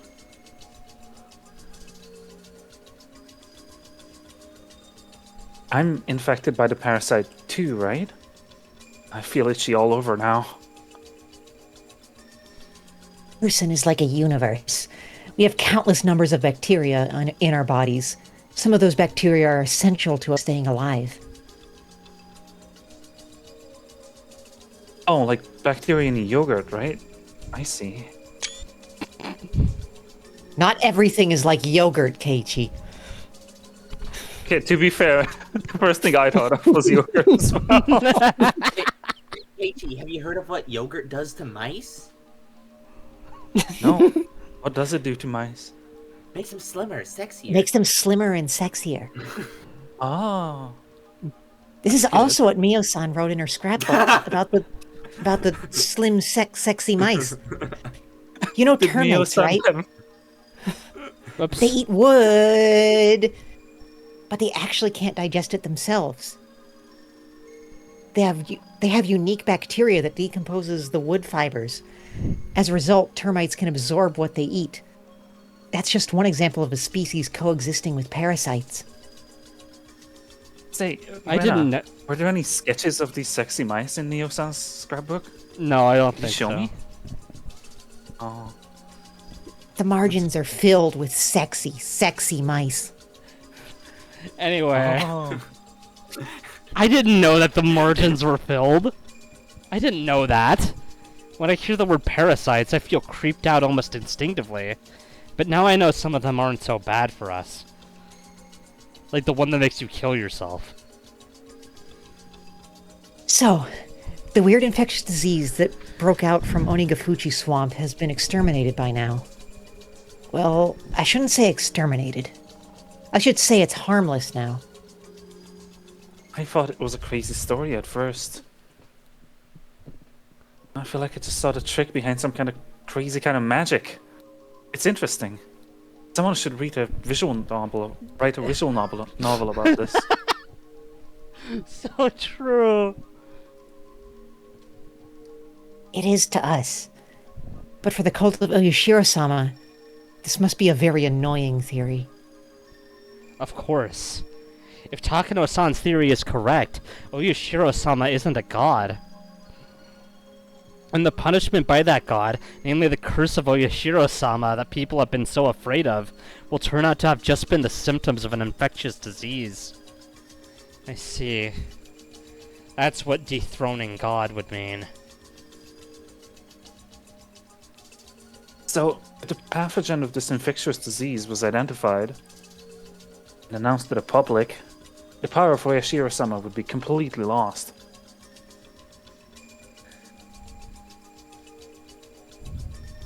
That's right. That's what they're afraid of. Mio-san was going to identify the pathogen. And for that, she was killed. So, that must mean she identified it. I have pink text now. Maybe she did. But she's gone. And she didn't say anything about that in her scrapbooks. That's the only reason I can think of, though. But it's the end of the 20th century. I'm sure the villagers would have been examined by a lot of different medical institutions by now, right? Never heard about anyone discovering a weird parasite like that. I know. It's true that the pathogen hasn't been found yet. But in fact, there is evidence that there is some kind of parasite involved. What? Really? When a parasite enters a human body, that body's immune system cells, eosinophils, and macrophages try to kill the parasite. They secrete an antibody called immunoglobulin E, IgE. The most common way of checking if a person is infected by a pathogen is to look at the levels of this secretion. According to Takano's research, people from Hinamizawa have a very high level of IgE in their blood. That's not all. They also have obvious symptoms of being infected by parasites, like worms coming out of their veins. They don't have any allergies. IgE stimulates mast cells, and they secrete histamines and serotonin as a result. These cause an allergic reaction. That allergic reaction isn't pleasant for humans, but it's necessary for the body to kill the pathogen. But the parasites don't want to be killed, of course, so they secrete substances that counteract IgE. As a result, IgE stops stimulating the receptors of the mast cells, which stop secreting the chemical compounds. As a result, the antigen-antibody reaction, namely the allergic reaction, doesn't occur.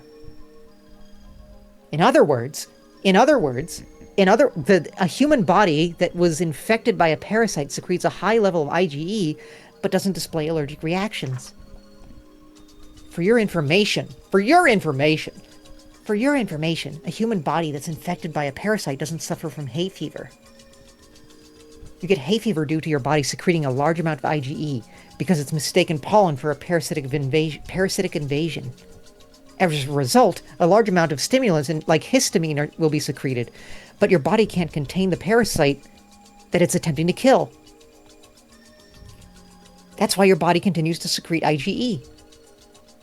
As a result, the stimulants keep causing allergic reactions. That's how hay fever works. If you have a parasite in your body, it'll deactivate the IgE and suppress the secretion of stimulants. As a result, you don't have an allergic reaction. In other words, there's no hay fever in Hinamizawa, and you can cure your hay fever by moving here. Oh, so convenient. So we haven't been able to identify the pathogen, but there's no question about its existence. Yes, that's right. If that's true, the scrapbooks are a pretty big threat to the believers in Oyashiro-sama. I don't identify the pathogen, but they clearly prove its existence.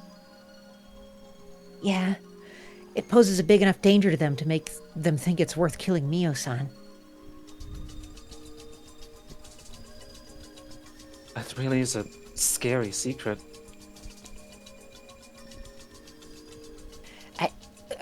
It's not me.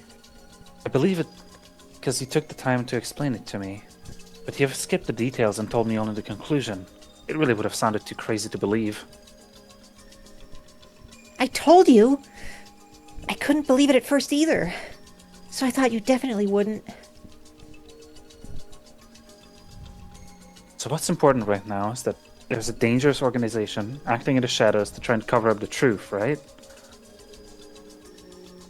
Yes. That's the most important thing.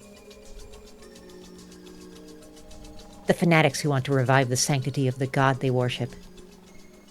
Reviving the majesty of their god means reviving the power of that god. The power of their god is the infectious disease. This infectious disease can't spread nationwide, unlike other infectious diseases. So from now on, I'm going to start calling it an endemic disease. That fits better, since it only affects this region. Anyway, the endemic disease of current-day Hinamizawa is different from the one of old times. Rena, we're like 14 years old. I don't know what endemic means. Well, We she's go to just the thinking same this, school, So you Too many fucking syllables. idiot.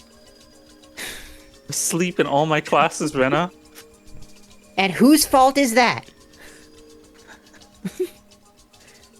It's been through a process of natural selection, and it's harmless now. In other words, Jesus Christ, in other words, it doesn't do any harm to human bodies. he's definitely trolling. Like, it's not even This a is- question. th- Yeah, I'm sure he's Are you doing it on kidding me? purpose. Are you kidding me at this point? He's other obviously words. fucking trolling when he does this. Fuck He's off. been doing this. You know. He's never not done this. Exactly. That Precisely. harm was once interpreted as a curse. A curse is the power of a god. So a harmless endemic disease means that the god is powerless. That means the only way to regain the majesty of that god is to revive the curse. In other words,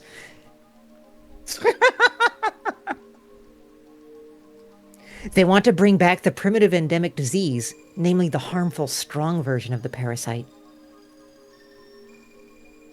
Wait a second. In other words, these fanatics want to deny the fact that their god was actually a parasite. But you're saying that they're researching the parasite. That's contradictory, isn't it? I know it is. I think that this research is a secret that only the head of the fanatics is aware of. From the outside, they look like they're praising their god, but they actually understand its true identity, and they're trying to revive its supernatural power with their own hands. I get it now. Oh my god, this is getting crazier and crazier. It's too freaky in here. It didn't say in the scrapbooks, but I'm suspicious of the clinic the manager owns.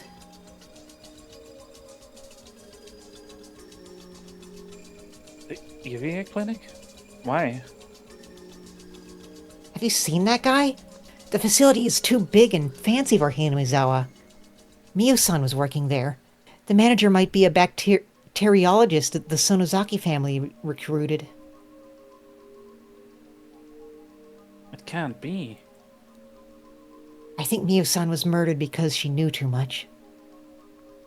The reason why the manager hasn't been murdered yet is because he's working for the fanatics in the first place.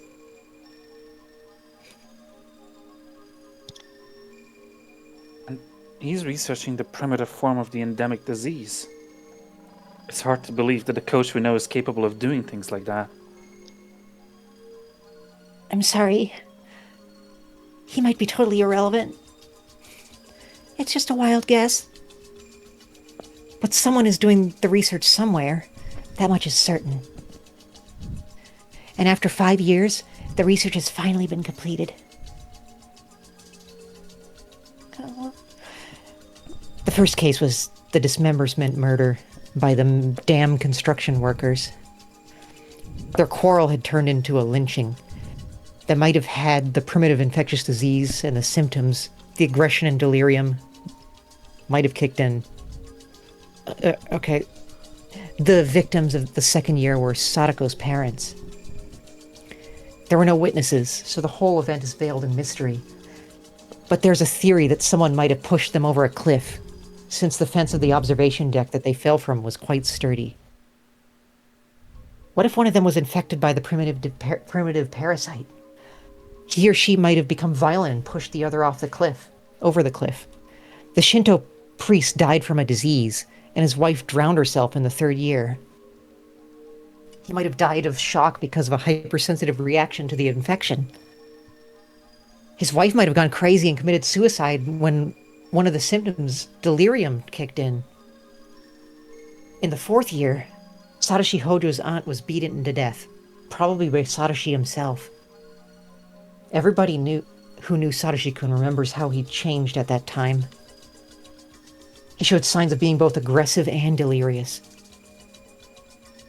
And the fifth year, for the first time in 5 years, the victim experienced the maggot disease described in the old scroll of the Furude shrine. The reason behind that is unclear, but the stronger primitive parasite could have given its victims a delusion of maggots. This means that they finally managed to duplicate the curse of Oyashiro-sama. After 5 years of research. Tomitake-san is the victim of the fifth year. He died in an extremely abnormal way. And I'm the only one who understands his death, because I experienced the same thing. He kept clawing at his throat to get rid of the maggots, and died as a result. With all that explained, I finally understand the maggot disease I experienced in Ibaraki. I left Hinamizawa, and it made the parasite in me uncomfortable. As a result, it tried to resist, even though it wasn't very strong, and it tried to make me homesick. But with my parents' divorce, I grew mentally unbalanced, and I completely lost the power to resist for a period of time. The parasite was weak and harmless, but my mental instability allowed it to worsen my symptoms dramatically. As a result, I went crazy and became violent. The delusion of Oyashiro-sama appearing to me in the bathroom was probably the terminal phase of my delirium. I created the supernatural existence Oyashiro-sama that I was instilled with when I was little. Then I persuaded myself to go back to Hinamizawa based on that delusion. Some of the transcendents of Onigafuchi must have had the same kind of experience. They must have passed their experiences down as the acts of a god. I remember I once saw on TV that the indigenous people of South America used some kind of natural drug in order to have a mystical experience, and that they call it a ritual to communicate with their gods.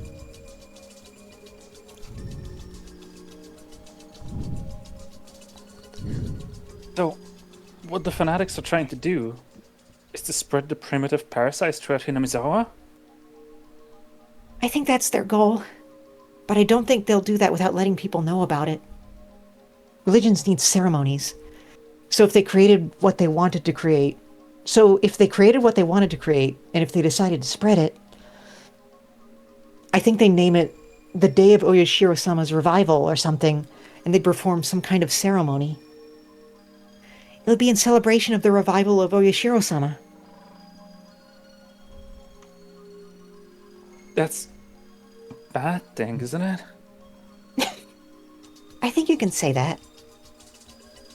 Because they're trying to spread a very dangerous pathogen. Hey, isn't that bioterrorism? Jeez, this is very bad. They used it on Tomitake-san, confirming that they succeeded in duplicating the curse of Oyashiro-sama, so the day of revival might be really soon. Jeez, this is very bad. I don't know, I think it's fine. Don't worry. I don't know. It could happen in a few days, or it might take a year. They'll have complete global saturation. This is way out of your league, Rena. This is a very serious conspiracy. There's nothing we can do alone to stop them. We have to report to the police. Do you think they will believe us? It's their choice whether to believe us or not. No matter what, we have to tell them.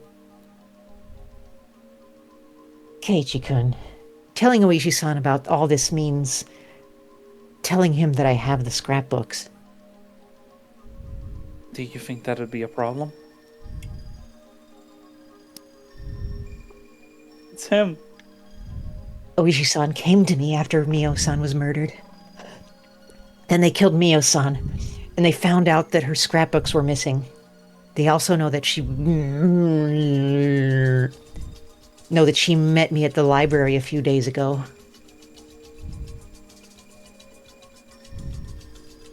No way. You mean... Yes. Oishi-san could be one of them. It's possible that Oishi-san thinks I have the scrapbooks, and he might be trying to find out. In fact, he looked very suspicious, and it seemed to me that he didn't really tell me everything he knew. He only told me things to make me suspicious of the Sonozaki family. He could have just been trying to look like he was on my side, and that he was actually their minion, and that he's actually their minion, and that he's actually their minion. Yes. The police are our only hope. Or we'll die slaves. Or we'll die slaves. Keiichi-kun, you know about the case of the 4th year, don't you? Sadako-chan's aunt was murdered. I believe Satoshi-kun did it, but the police fingered a drug addict as the murderer. What do you think about that? Some of the fanatics are with the police, and they fabricated the murder? It's the same with the autopsy of the Shinto priest, who they claim died from disease, and the inspection of the accident site where the Hojo couple died. If the police are on their side, it opens the door to many perfect crimes. The 3 families have been maintaining pressure on the police since the damn conflict. You've heard from Michan that they also have considerable power over many organizations in Okinomiya, right? Yes, I have. He... It's not only Mion who told me that. Many people did. They told me the Sonozaki family holds influence over the whole city. That's right. You can't necessarily trust the police around here. Now, please. I want to make one thing clear before we go on. Are the Sonozaki family the masterminds behind all this? Does that mean Mion is involved too? Please, tell me. I don't know if Mi-chan or Rika-chan are directly involved or not. All I can say for sure is that the fanatics have the power to control the nerve centers of all 3 families, including the most powerful family of all, the Sonozakis. I'm not sure if the fanatics are controlling the 3 families or if the 3 families are the fanatics themselves. As long as we're not sure about their involvement, it's better for us to be extra careful around them. Is that what you're saying? Yes. I'm not saying that I don't trust Mi-chan. She's usually very reliable, and I'd ask her for help with any problem, but not this one. This one is a little different. I don't know if you've seen it before, but although Mi-chan jokes around when she's with us, she can be a very cold person when she's acting as the successor of the Sonozaki family. Plus, even if she wasn't involved, we would put her in danger if we told her about this.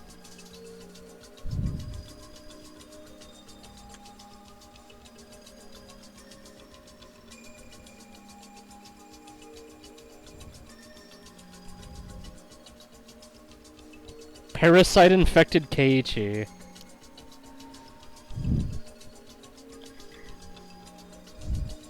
Dead.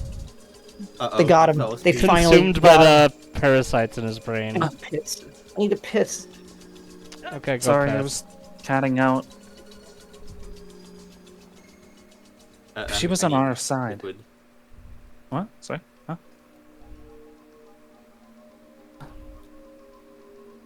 Oh. Oh. Wow.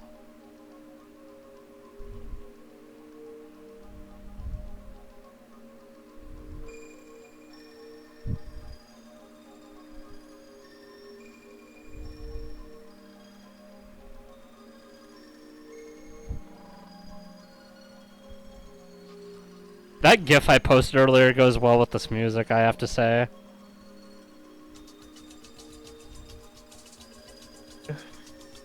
You can really feel the endorphin release. Rena took a piss. Welcome back, Rena. I had to piss. Oh. Alright, Keiichi. Oh. If she was on our side, that would be really encouraging. I think we should tell her. No, we shouldn't. We shouldn't tell her until we confirm that she's not one of them. Sure, it'd be great if we could pull her to our side, but what if we couldn't? So, how are we going to fight against them? Well, this is a battle we don't stand a chance of winning to begin with. That's why I didn't want to get you involved. Oh. Damn it. Kano-san left us a big parting gift, didn't she? But because of that, we know about the conspiracy. I believe this is her will. 2 kids challenging the mastermind who controls the village. It's gonna be tough. Ordinary methods won't work. We need a talking dog.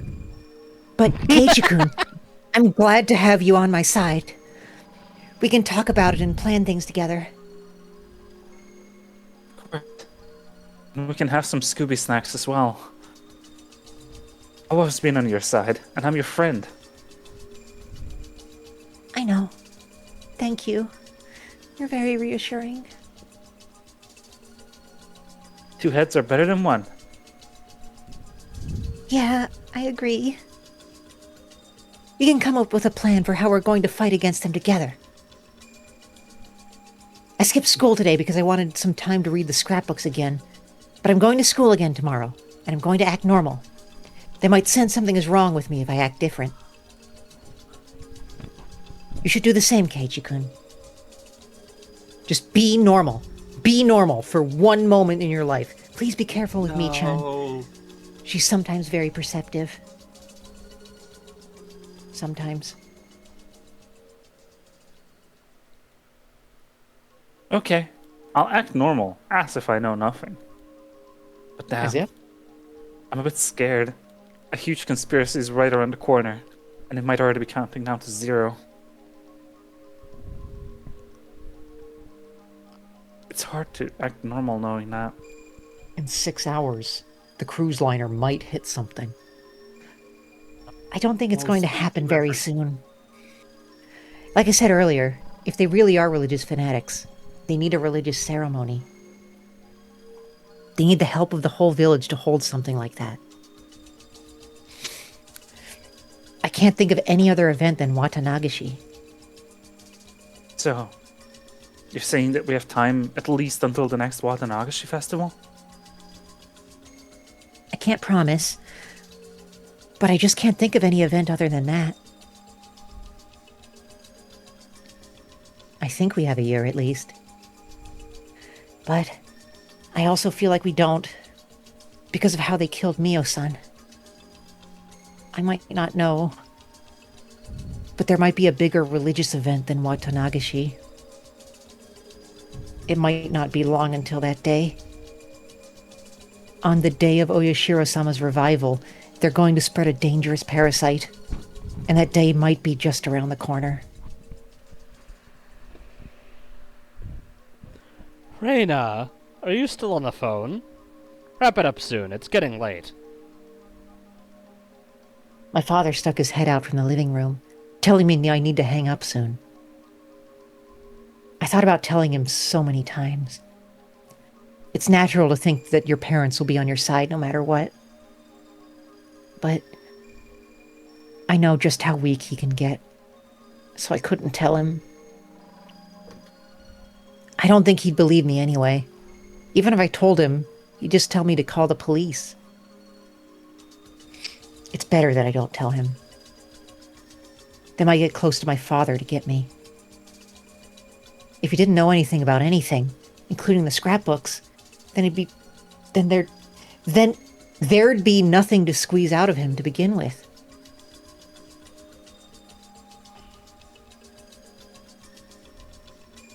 I'm sorry, Keiichi-kun. I have to go now. It's getting late. I'll see you at school. Okay, see you tomorrow.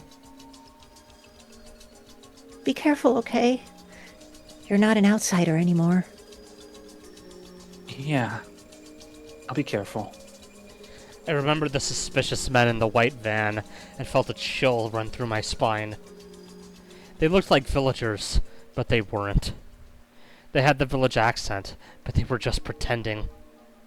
The more I thought about it, the more suspicious they became. It let me know that Rena and I aren't safe. If Rena is right, they're just suspicious of her, and they're not sure if she has the scrapbooks or not. But it's still creepy. Rena had probably expected the same creepiness I felt when I saw the van several times up until now. She must sense the danger more than I do. However, the fact that they weren't attacking, that they were merely observing us, was disturbing.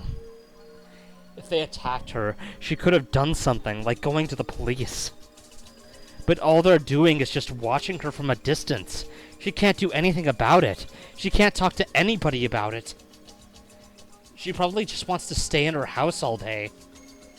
But if she acted different, they might take it as proof that she has the scrapbooks. We have to think about how to fight against them, without making it obvious. I told myself that there was no going back, and I put the phone down. I think it would be awesome if all of this is just complete bullshit and doesn't matter. Yeah, you like being cucked out of information, don't you? I think Loves that it. I think they're gonna have to reveal something at this chapter. Like, it's way too You late. didn't deny the cucking part. If I deny it, I Why would encourage it. I've been over this before. Anyway. So, Whatever you say, cuck host. okay. The next day, Rena came to school, acting normal like she would. Like she said she would. She talked with Mion as cheerfully as she always did, and it made me wonder if the story she told me last night was a complete fabrication. Was this a prank?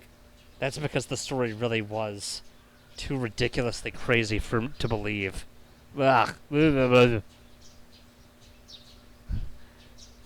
This village has a very weird and rare endemic disease, and there are religious fanatics who want to use the disease to revive their weird cult.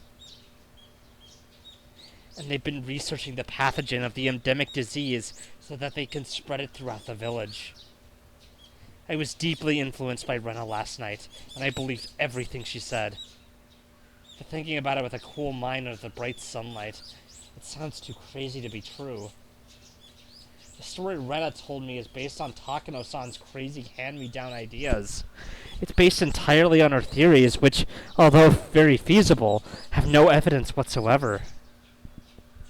The fact that Takano-san was murdered lets credit to the story, I'll give you that, but... I looked at Mion. She was fooling around with Rena. It's hard to believe that she's involved with some crazy conspiracy.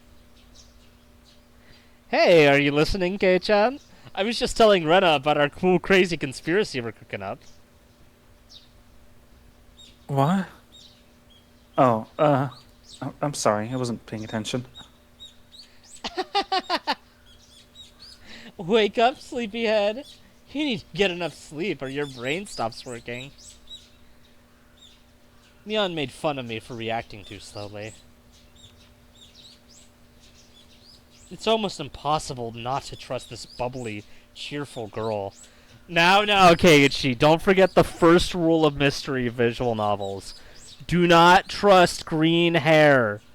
Thank you, Keiichi. I trust Mion. Honestly, bad idea. Is that a thing? I don't know, Please but make I that- believe. I believe it is. Me on Fridays. It's me on Friday. I'm gonna trust her because it's me on Friday. Yeah, I mean, it's her day. I mean, Yeah. She only gets one a Mion. week. I'm Mion, and I don't trust myself. So Take that as I mean, a you given. are crazy. You are crazy. You should rely on me. Oh, I see. I should rely on For the you. green hair girl claim. I trust Mion. I trust my friends. I know she'd never have a hand in a crazy conspiracy like that. Okay, my Ichi, friend. do you want to help me out with my maggot conspiracy? If she knew about it, she wouldn't be able to act this cheerfully. Keiichi, wake up! I'm trying to tell you about my parasites! Rena told me not to tell Mion, because she might be one of them. But it might be worth telling her without letting Rena know. Of course, there's at least a 1% chance that the conspiracy is true, and that Mion is one of them. If so, I'd be doomed.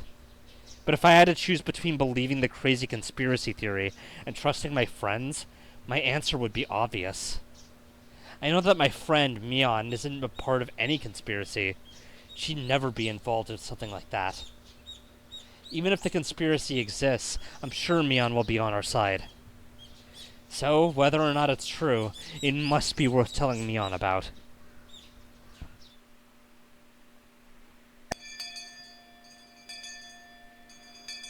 School speedrun, nice. What's going on, Kei-chan? Well, he's slept through all of it, as usual. I see. What's going on, Kei-chan? Why did you call me out here? Is it because you wanted to help with my parasite project? You told me not to tell anybody. You're not going to extort money from me, are you? Hand it over. Is that the first thing you think of when you're called out to the gymnasium storeroom? Oh, I know. You want to give me a love letter, don't you? People usually use the shoe locker for that, you know? We don't really do that in the city. A lot of guys hand over their love letters in person. Really? So, wait, you're... Are you kidding me? It's not why I called you here. I have to talk to you about something very important. What a stupid reason. I have to talk about something important. What are you Kidding me taking with for? you? Ugh. No. I mean, to be fair, that would be a pretty stupid. Like, just hand it over. You guys buried bodies together. You don't need to hide like little schoolgirls. Come on. Just because you are schoolgirls. Well, one of you is. Anyway. Schoolgirl Keiichi. Last line, I don't think was read. Kidding me? Oh, yeah. I want you to listen without making fun of me. What is it? You know, there are people who want to revive the cult of Oyashiro-sama. Do you know her sure somehow? Huh? What? What are you talking about? Oh, is this about my parasites? This, of course, was just my way of getting a feel for the situation. I wanted to see how she was going to react by getting straight to the point. But Mion really did look puzzled. People wouldn't normally react like this if someone pointed out their secrets out of the blue. They always panic, if only just a little. Either Mion was a brilliant actress, or she really didn't have anything to do with the idea of reviving Oyashiro-sama. I decided to tell her everything. Everything. Neon, your family, the Sonozaki family, have a lot of influence on this region, including Hinamizawa, right? Do you think there's a possibility that they're working to revive the cult of Oyashiro-sama? Behind the scenes? Revive? Why?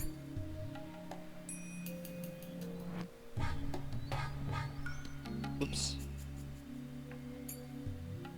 So, people like fundamentalists might be trying to make people worship Oyashiro-sama in the same this part. way. Oh. Well, you know, people today don't worship Oyashiro-sama like the people in the old ways did. So people like fundamentalists might be trying to make people worship Oyashiro-sama in the same way as the people of Onigafuchi. What? Wait a second. I have no idea what you're talking about.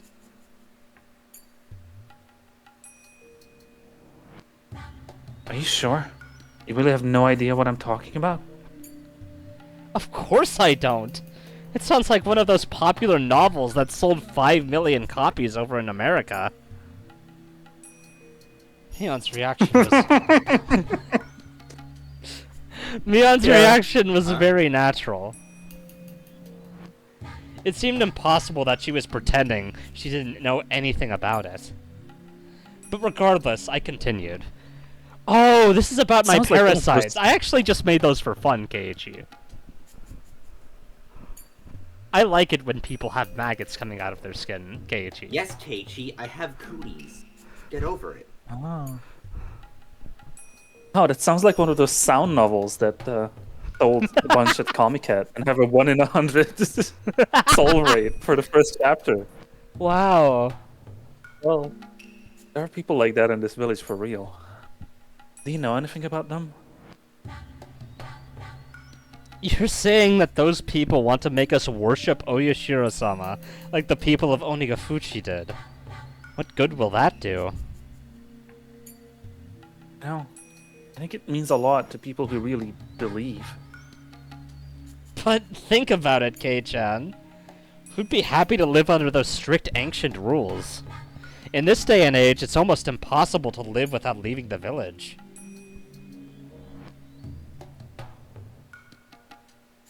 But, for example, think about Rika-chan. All the old people say she's a reincarnation of Oyashiro-sama, right? Those people might be religious fanatics and... Are you talking about old man Kimiyoshi? Well, I know he's a deeply religious man for sure, but he isn't a fanatic. Believe me, there really are people who are trying to revive the cult of Oyashiro-sama. Okay, I'll believe you for now because I want to hear the rest. Go on. Found out that the curse of Oyashiro-sama was just an endemic disease unique to this village, so now they're researching the pathogen. Where? First of all, what's an endemic disease? We haven't gotten to that part of my textbooks yet. What's a pathogen? We haven't gotten to that part of my textbook yet either. They sound gross.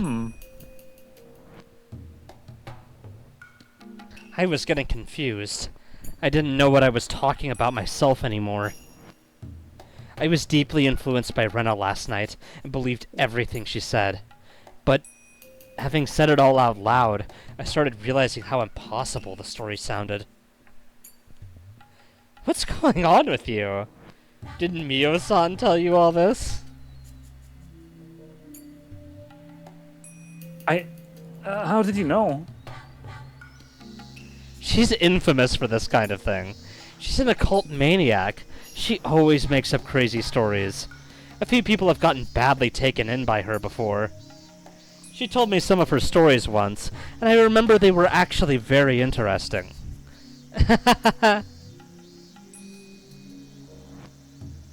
Is that true?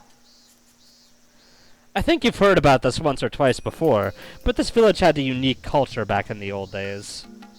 They did a lot of oppressive things, like having very strict rules, very strict punishments, and a bunch of other cruel traditions.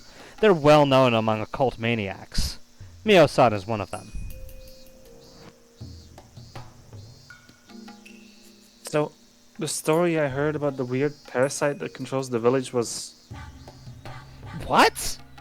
Parasite? Like the ones I'm making? Is that a new story those she are- came up with? Definitely not real. No. That's stupid. What even is those? Nobody knows what that is. Who knows? No. Oh. What do you mean, new story? I told you! Mio-san is an occult maniac. She studies the weird legends surrounding Onigafuchi, and enjoys making up hypotheses, theories, and wild stories about them. She's created a lot of different ones aside from that theory that parasites are controlling that village. One I heard an awful while back was about UFOs. That one was interesting since it connected a lot of different dots. The story was about a UFO that crashed into the Onigafuchi swamp long ago. The alien that was in the UFO and the villagers had a battle, or something like that. It was like one of those sci-fi horror B-movies. The one Sadako heard was a theory about creatures from the bottom of the ocean. A movement in the Earth's crust opened up a connection between that underwater world and Onigafuchi, and... the princess of the underworld fell in love with a young man in the village. It was like a sci-fi version of Romeo and Juliet. The story about the parasites you heard must be a new one. I hope she makes all of them into a book one day. Mion began laughing so hard that she had to hold her stomach, like this. Funniest thing she's ever heard. Oh, I sure hope no one finds my secret parasite lab. I sure hope no one finds my secret UFO lab I hope either. they don't find my Area 52, which is in Hinamizawa, not America. I sure hope no one finds my secret creatures from the bottom of the sea lab. Underneath the sea lab. As long as I looked at her laughing like that, I realized I fell for something that ridiculous. At that point, it was obvious. I had been completely taken in. I'm sorry, Mion, but please answer my questions. First, do the fanatics who are trying to revive the cult of Oyashiro-sama exist? No, they don't. I mean, it's totally the opposite. The three families have agreed to open Hinamizawa to outsiders in order to make this village thrive. I'm not supposed to tell anybody about this, but there's a project to build a new highway by the end of the 20th century. The Sonozaki family is promoting its construction without informing the villagers. If all goes well, this whole area will flourish. My grandma is betting she'll make a fortune when it causes land prices in the region to skyrocket.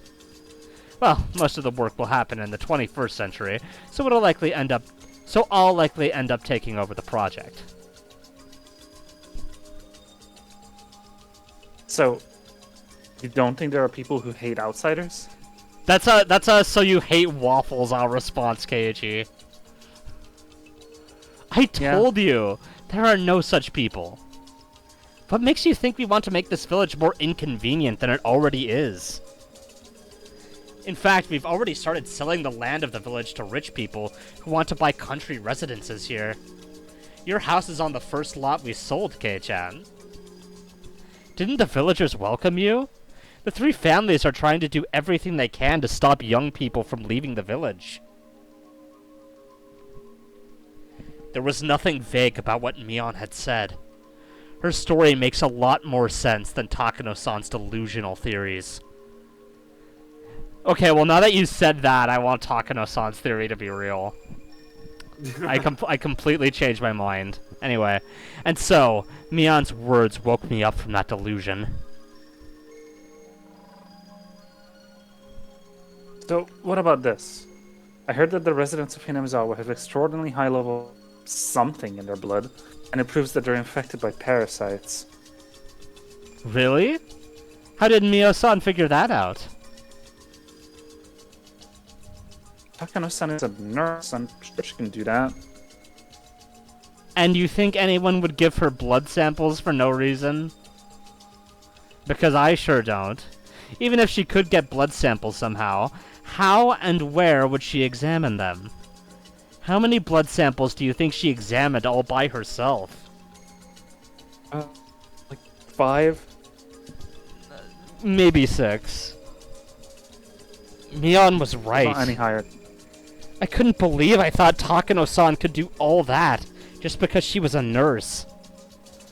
It struck me hard to believe that she got that many blood samples and did a high-level examination like that without any help. When I thought about it rationally, I shouldn't have believed such a ridiculous story so easily. I heard that people here don't get hay fever, which is proof of their being infected by the parasite. Only people in cities get hay fever. I heard it has something to do with fuel emissions. Kei-chan, you're talking about Hinamizawa. I mean, even people in Okinomiya don't get hay fever, I think. Well, what about this? I heard that the Sonozaki family has a death squad, and that they kidnapped the grandson of a government minister once. That sounds cool. I wish I had a squad like that. Death Squad, could you please aim your beads away? Thank you. Even I was sounding ridiculous. But I believed all of it last night. I believed it because Rena looked very serious. What? I thought it was a phone call. He did see her, like, physically before that. I see. It's because he was hiding in the bushes, remember? It's true that the grandson of a minister was found in Takatsudo. We didn't do it. We just acted as if we did.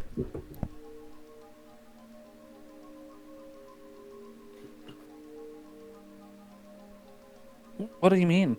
Please explain. Okay. The Onigafuchi Guardians protested violently during the dam conflict. They did something close to terrorism as well. But there were people who used the resistance movement for their own benefits. They used the name of the Onigafuchi Guardians to rob people of money and valuables. The Onigafuchi Guardians were a very aggressive force at that time. There's a high possibility that some people thought they could use the name to extort money. The kidnapping case was one of those incidents. The kidnappers thought they could stifle the police investigation by acting like they were the Onigafuchi Guardians. They kidnapped the boy to demand a ransom. To tell you the truth, the members of the Onigafuchi Guardians were all very surprised. They were actually impressed that those guys actually pulled it off. I remember they even said they'd give them an award.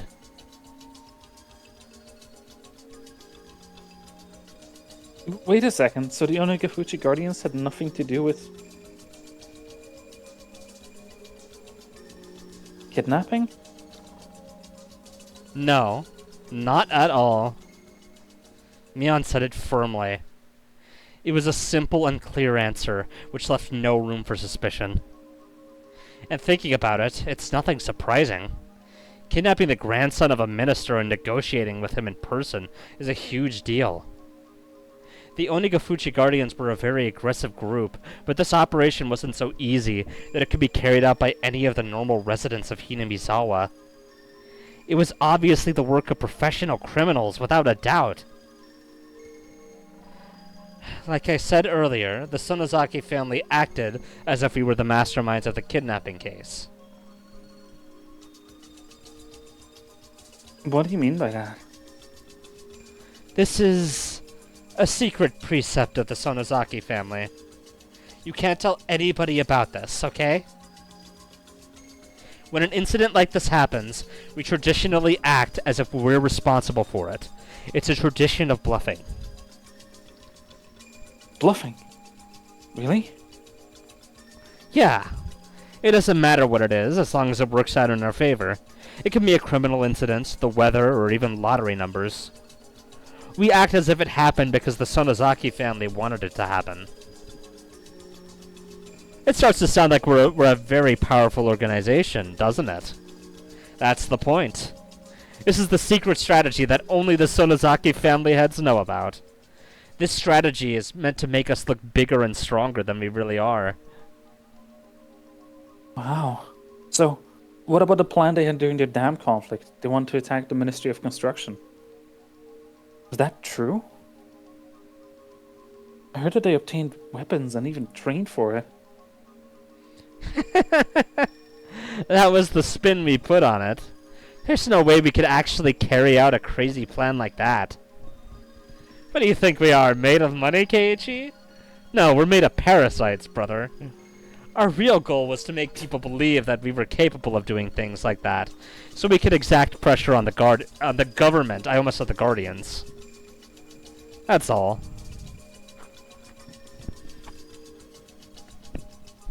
They obtained weapons and went through training just so they could exact pressure. They had no intention of actually carrying out the plan. The Sonozaki family was just bluffing. That made sense. Of course it did. It's impossible to attack the Ministry of Construction. Even if they did, it wouldn't solve the problem. All I had to do was use common sense! Just use common sense! Guys, it's not hard. Just use common sense. It's that easy.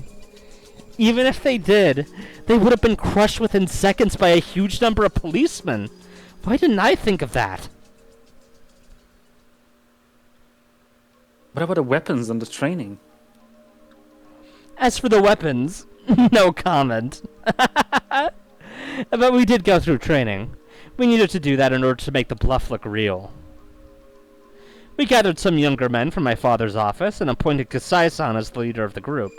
We went to a desert in Texas, played war games with some instructors, and went sightseeing in San Francisco afterwards. We saw the bridge that makes you kill yourself. So... I couldn't think of anything else. It was obvious now. No, Rena and I both were completely fooled by the scrapbooks of Takano-san's delusion. Rena was so serious about it, so I believed her. But if you examined it closely, there were so many inconsistencies. I couldn't believe Rena took a delusion like that so seriously. I knew the reason why, though. She was still in a state of shock after being caught with the corpses that day. She was mentally unstable. Then she came across this tall tale, and she believed it. Rena is a smart girl. She wouldn't have taken it seriously if she was stable. Plus, another thing happened to wake me up from the delusion. The white van I saw yesterday came to school during the lunch break. The 4 men in work uniforms I saw were there too. I said thank you to Mion and followed them. The man who talked to me yesterday knocked on the door of a teacher's office.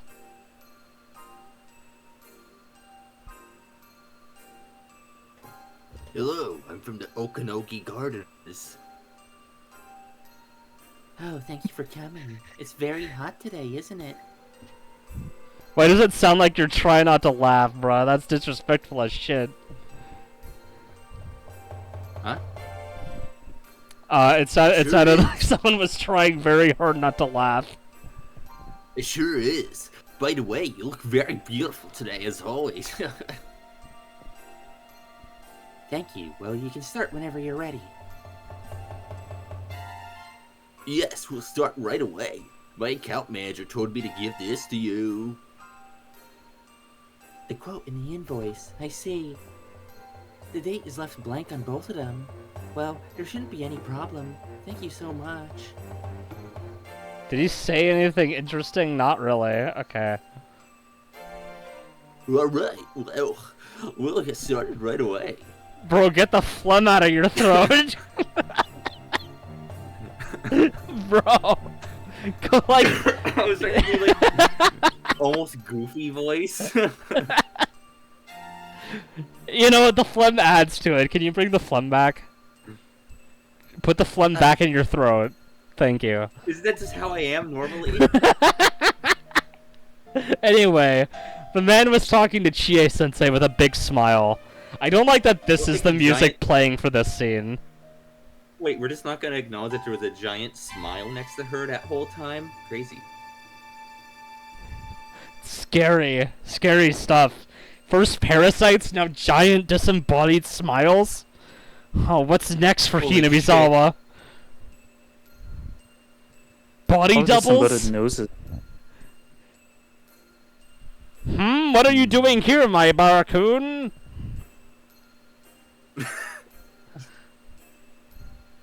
Oh, principal.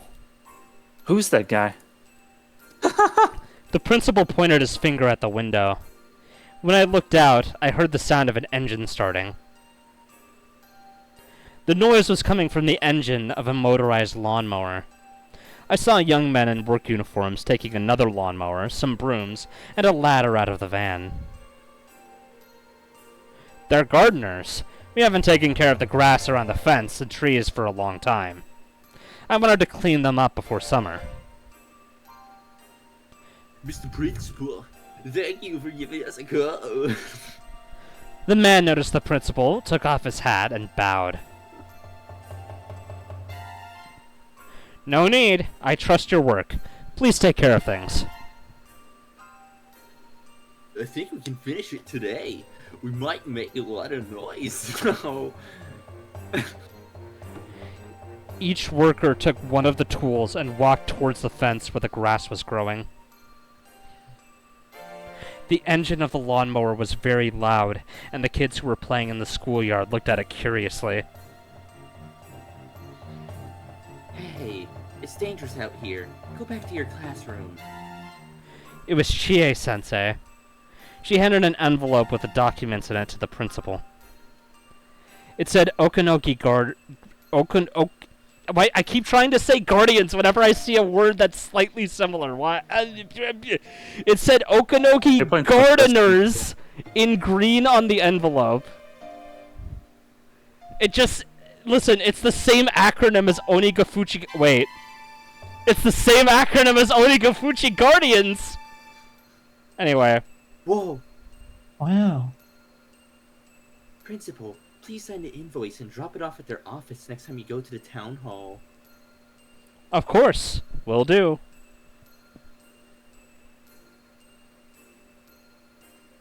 Ah, Chia-sensei. Did they come here yesterday? Yes. They came here to look at the grass late in the afternoon. They told me they got lost on the way back because they tried to take a shortcut. This village has a lot of small roads branching off everywhere, and they can be very confusing. This is Chie, by the way. I remember when I first came here. Chie-sensei started talking about when she got lost, and they laughed together. There was never anything suspicious to begin with. I thought they were suspicious yesterday, because of what Rena had told me. At first, I thought it wasn't unusual to see a white van. But then, right after I heard a creepy story, I saw a white van parked on the road, and I got scared. The gardeners weren't familiar with the roads of Hinamizawa, and they got lost trying to take a shortcut on their way back. That's all.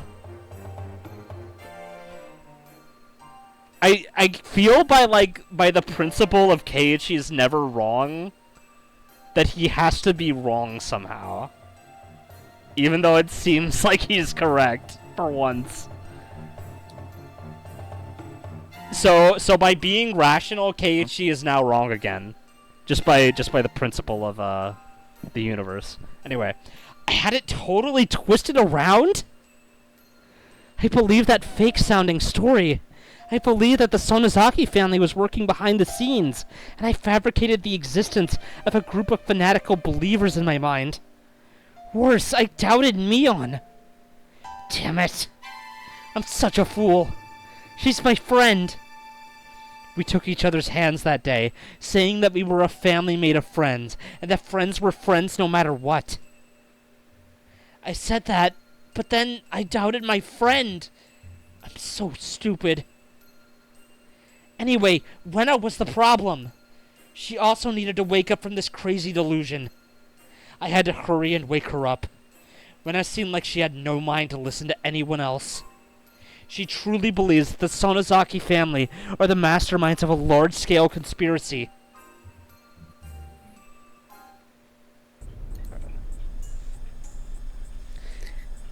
Remember the plate number of the white van.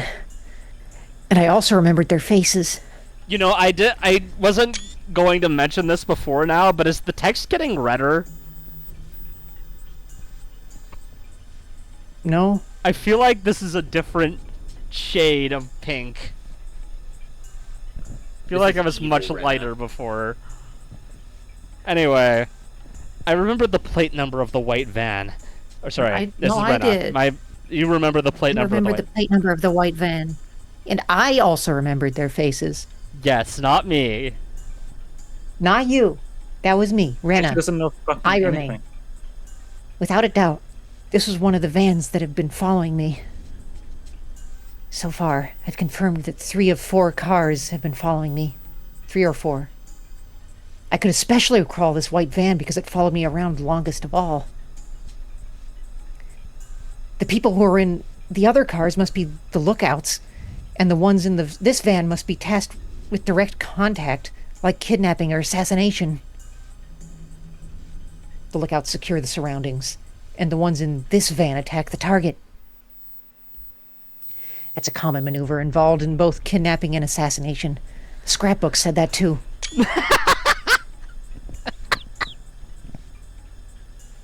Source. Scrapbook said it. Source.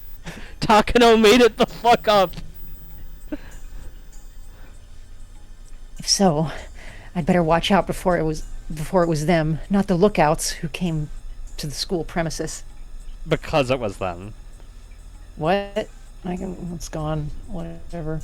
If so, I'd better watch out because it was them, not the lookouts who came to the school premises. I don't think they'll attack me while I'm in school. They're in the early stage of their covert operation now, hiding their fangs and claws into the last stage of their horrifying scheme. That's why they won't take action in the school, where people are watching. It looked like they were talking with Chie-sensei in a friendly way. But it did. I could only hear bits and pieces of their conversation, but it sounded very suspicious. I tried to remember the chatter and the movements of their mouths, and I played my memory of it like a videotape in my mind.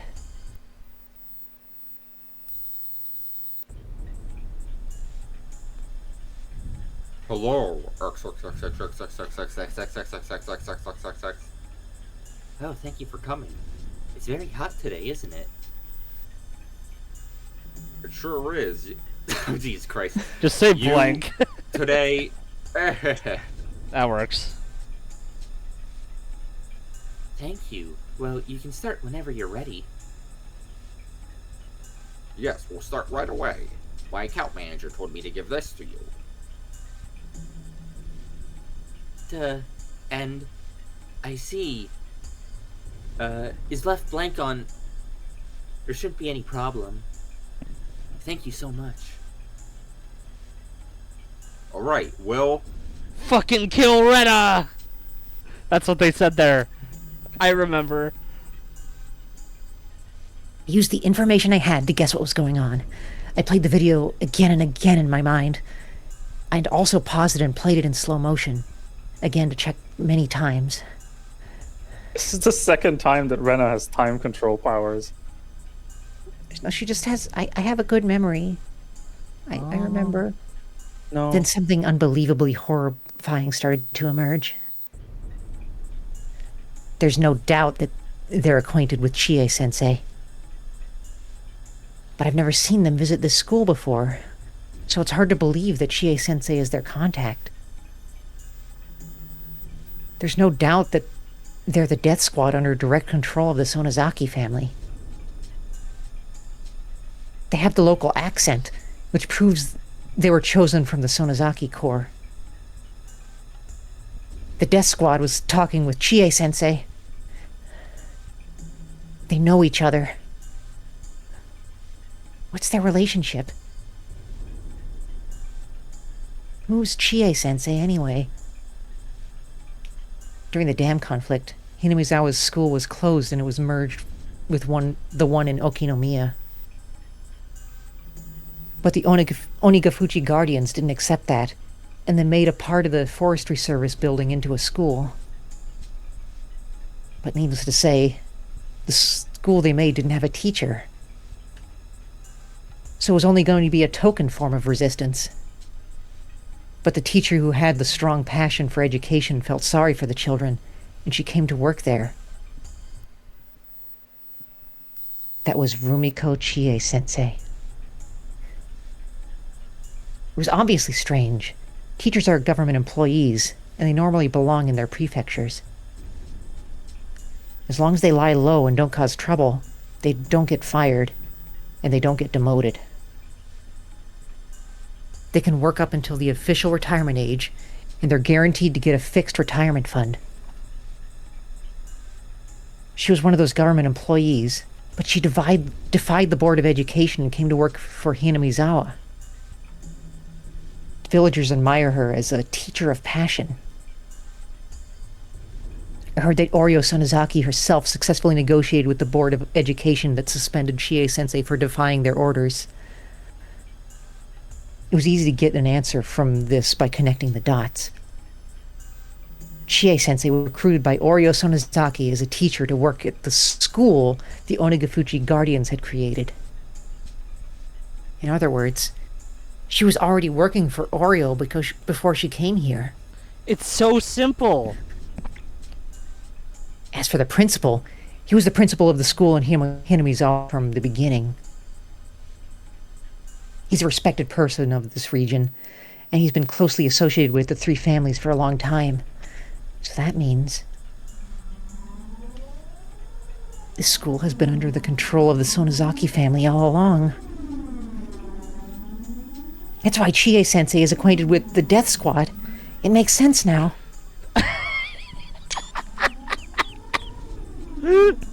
Oh no! Chie-sensei confirmed that I came to school today, made a phone call, and called them here. I don't want to know why she called them here. If she called them just to monitor me, they'd wait near the gate until class was over. But they came into the school premises. Why? Stop pretending to be a fool, Rena Ryugu. Do you think nothing will happen if you pretend not to notice it? Think hard, and calm down, Rena Ryugu. What will they try to do to me today in school? In school? How are they going to do anything with my classmates and friends around me? It's easy. Chie-sensei will tell me to come to the teacher's office during the last class of the day. What about my clubmates? That's easy too. Chie-sensei can easily make them go home early using her authority as a teacher. She can make up any reason she wants. Maybe the classroom is going to have carpentry work done today, so they can't stay in school.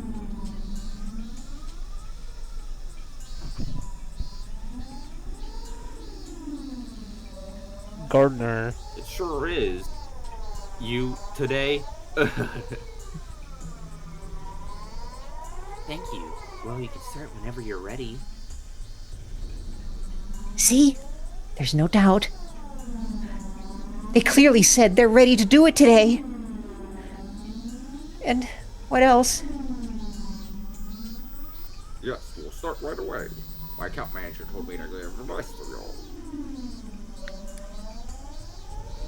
And I see. It's left blank on. Well, there shouldn't be any problem. Thank you so much. See, they gave Chie-sensei an envelope with some documents in it.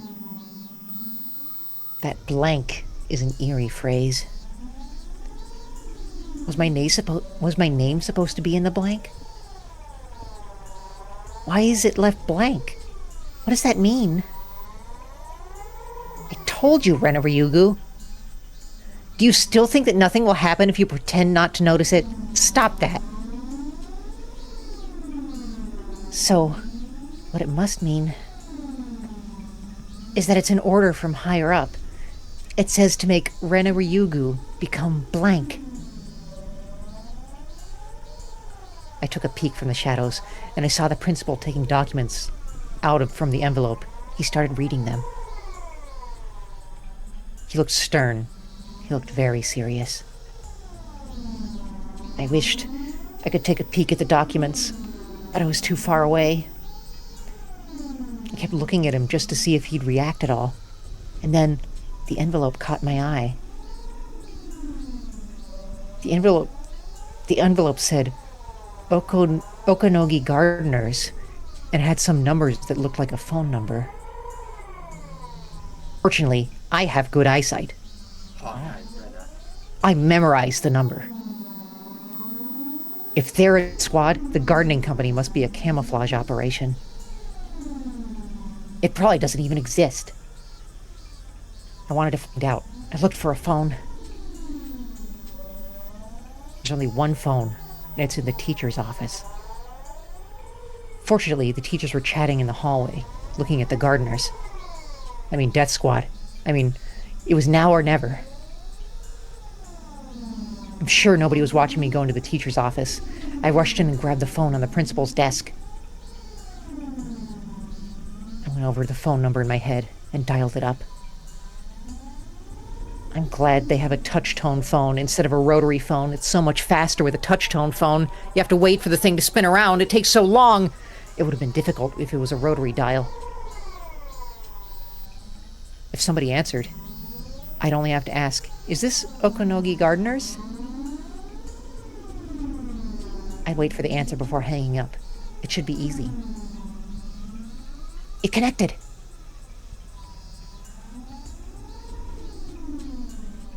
The number you dialed is...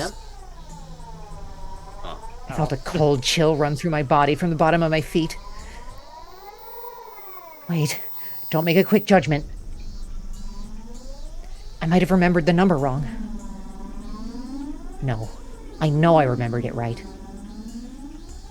It was an easy number to remember. It's impossible to remember it wrong. Then, did I dial it wrong? I put the phone down and started over. This time, I dialed the number more slowly. The teachers might be coming back at any time. In that situation, it was risky to do anything slowly. But I needed to make absolutely sure. Here, you can take this Number one. you dialed is... It's the same. There's no doubt. The company Okonogi Gardeners doesn't exist. It's just a camouflage occupation for the Sonozaki family's death squad. Please make sure the number you dialed is correct. The number you dialed is... I was too stunned to put down the receiver. The announcement kept running over and over again. The voice was cold and creepy. I mean, those are creepy. I hung up the phone and rushed out of the teacher's office. Please make sure the number you dialed is correct, Rena. I ran to the bathroom and held my head in an attempt to cool down. Calm down, Rena. Calm down, Rena Ryugu. Stay cool, Rena Ryugu. Stay cool, bird boy. I wasn't safe here anymore. If I stayed here, I might be erased, even in the open. They'd erase me? Why? They aren't certain that I have the scrapbooks. I told Keiichi-kun where I hid the scrapbooks. Yesterday I told him I hid them in my hideout in the garbage dump. Is Keiichi-kun in cahoots with the Sonozaki family?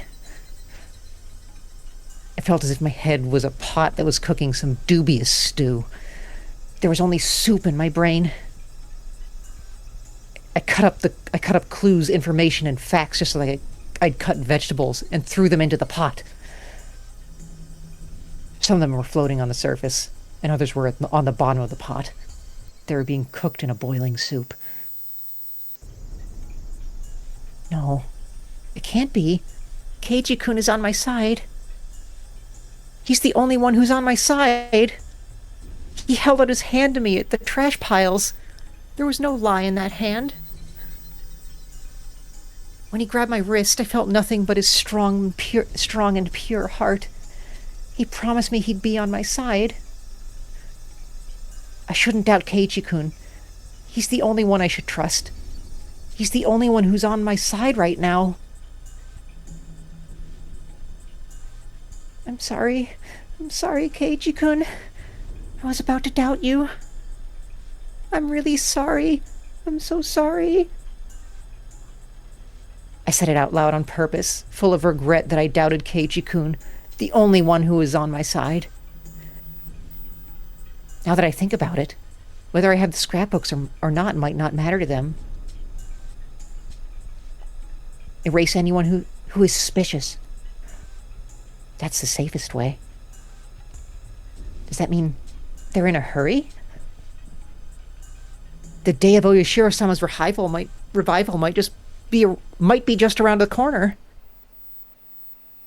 That's why they're trying to get rid of any small fish bones that are stuck in the throat. By any means, before it's too late. We don't need her anymore. Just erase her if you're worried so much. I could easily picture Oryo Sonozaki saying that. Picture? No, she did say that. That's why they're here today. What should I do? What should I do? I should wait. Should I wait until school is over? I was like a fish in a pond. No matter how many times I escaped from the net, I was in the pond, and they own the pond. I didn't stand a chance. Yeah, it's hard. It's echoing. Yeah. On my end? Yes. Host Mike. I don't know what I can do about that. Then, what should I do now? How's that? Yeah. He says as he just turns silent. As he disappears into the void. Okay, how about now? I don't know yet until I speak. Don't hear anything. Okay. Then I couldn't keep escaping from the net. I should get out of the pond. I didn't know how to fight them. I didn't know who's on my side. I was about to give in to despair. For now, I'd have to think about how to survive this, so I'd at least have time to think about how to fight against them. I have to get out of this pond. When I was about to leave the bathroom, one of my classmates came in. I pretended to be sick and talked to the girl while leaning on the wall. I don't feel so good. I think I better go home. Can you tell Chie-sensei I left school early? I shouldn't let Chie-sensei know that I'm leaving school early if I'm trying to run away from them. But if I didn't, they might think I ran away without cause. That might lead them to chase after me without mercy. If that happens, I don't stand a chance. They were planning to capture me after school is over, but I happened to feel sick and left school early. If they took it that way, they wouldn't think that I noticed the noose tightening around me. I was about to go back to the classroom to get my bag, but I changed my mind and turned around. I didn't need my bag anymore. I realized nobody was watching me, so I stopped pretending to be sick and started running. Oh boy.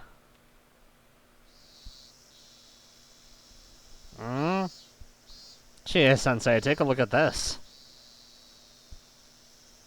Take a look. Is something wrong with the documents? Yes. The date and quote on the invoice are left blank. They're supposed to put today's date here. Oh, they wanted to leave them blank. They said they couldn't put the same date on a quote and an invoice. They're told to leave them blank by general affairs. Okay then. And this, the phone number on the invoice is different from the one on the envelope. Do you know which is the correct one? Oh, I didn't notice that. Hello, excuse me. Yes? What's the matter? The phone number on the invoice is different from the one on the envelope. Which one is correct?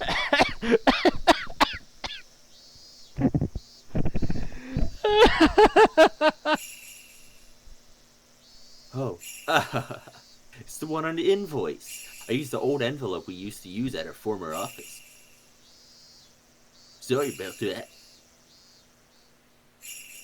I told our part-timer to add a stamp with the new phone number, but I guess he forgot. Apologize for the confusion. Can you just erase the number?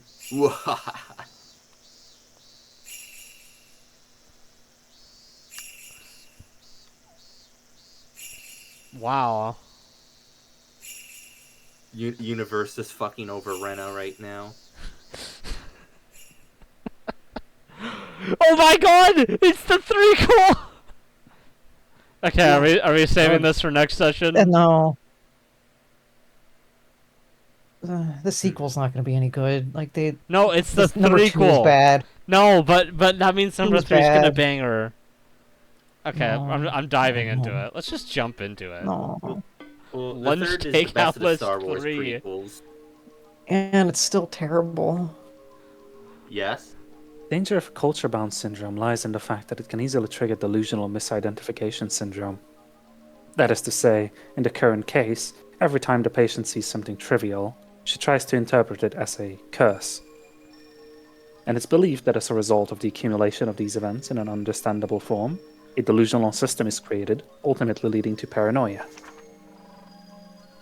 Furthermore, the patient is also exhibiting slight signs of a personality disorder. Of course, it's at a very mild level, and it's not causing any hindrance whatsoever to the patient's daily life. It's common for even healthy individuals to have primary delusions in their daily lives, but they usually ignore it automatically without recognition, since these delusions are nonsensical. However, there are cases where these delusions accumulate despite being incomprehensible. It largely depends on the particular characteristics of the individual, and it's believed that the patient shows relatively strong characteristics in this area. I believe you're very much aware that primary delusions are categorized into 3 different kinds. Delusional mood is the feeling of impending crisis without basis. Delusional intuition is the feeling of a sense of duty or goal without basis. Delusional perception is the feeling of a baseless cause against a baseless target.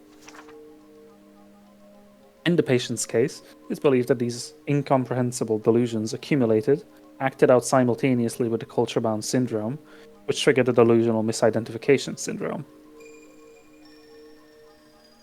And it ultimately caused the incomprehensible delusions to become understandable by interpreting them as a curse. Comprehensible delusional system induces understandable secondary delusions, further strengthening the patient's delusional system with the passage of time. The delusional parasitosis mentioned earlier can be considered a secondary delusion. A common factor of all cases of paranoia is that even after an outbreak, still appear perfectly normal with no change in their personalities. Patients are unaware of their own ailments, and due to their personal interpretations of the delusional system, there are not many cases where patients arm themselves logically, making it extremely difficult for a third party to point out that they're having a delusion. Furthermore, although it may depend on the tendency of the delusions, there are also cases where a persecutory delusion turns into a pursuit delusion or a conspiracy delusion, resulting in the patients creating an imaginary enemy, taking up antisocial behavior. For example, there are cases where believers of a religious cult were deeply influenced by the cult founder's paranoid visions, which shifted the group into a conspiracy delusion, and that made them conduct antisocial behavior in the name of self-defense.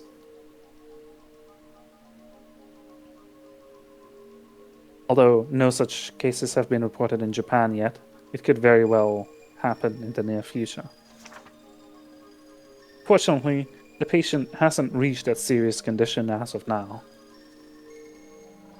With proper treatment, she should be able to make a full recovery. Please make sure her father also understands that this is not an unusual case, but something caused by the accumulation of a number of innocent factors that anyone could have.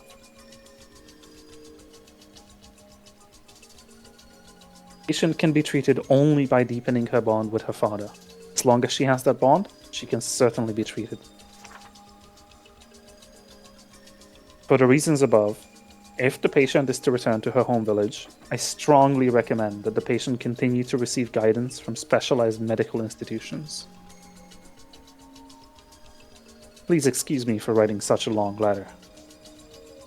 Thank you for reading this until the very end.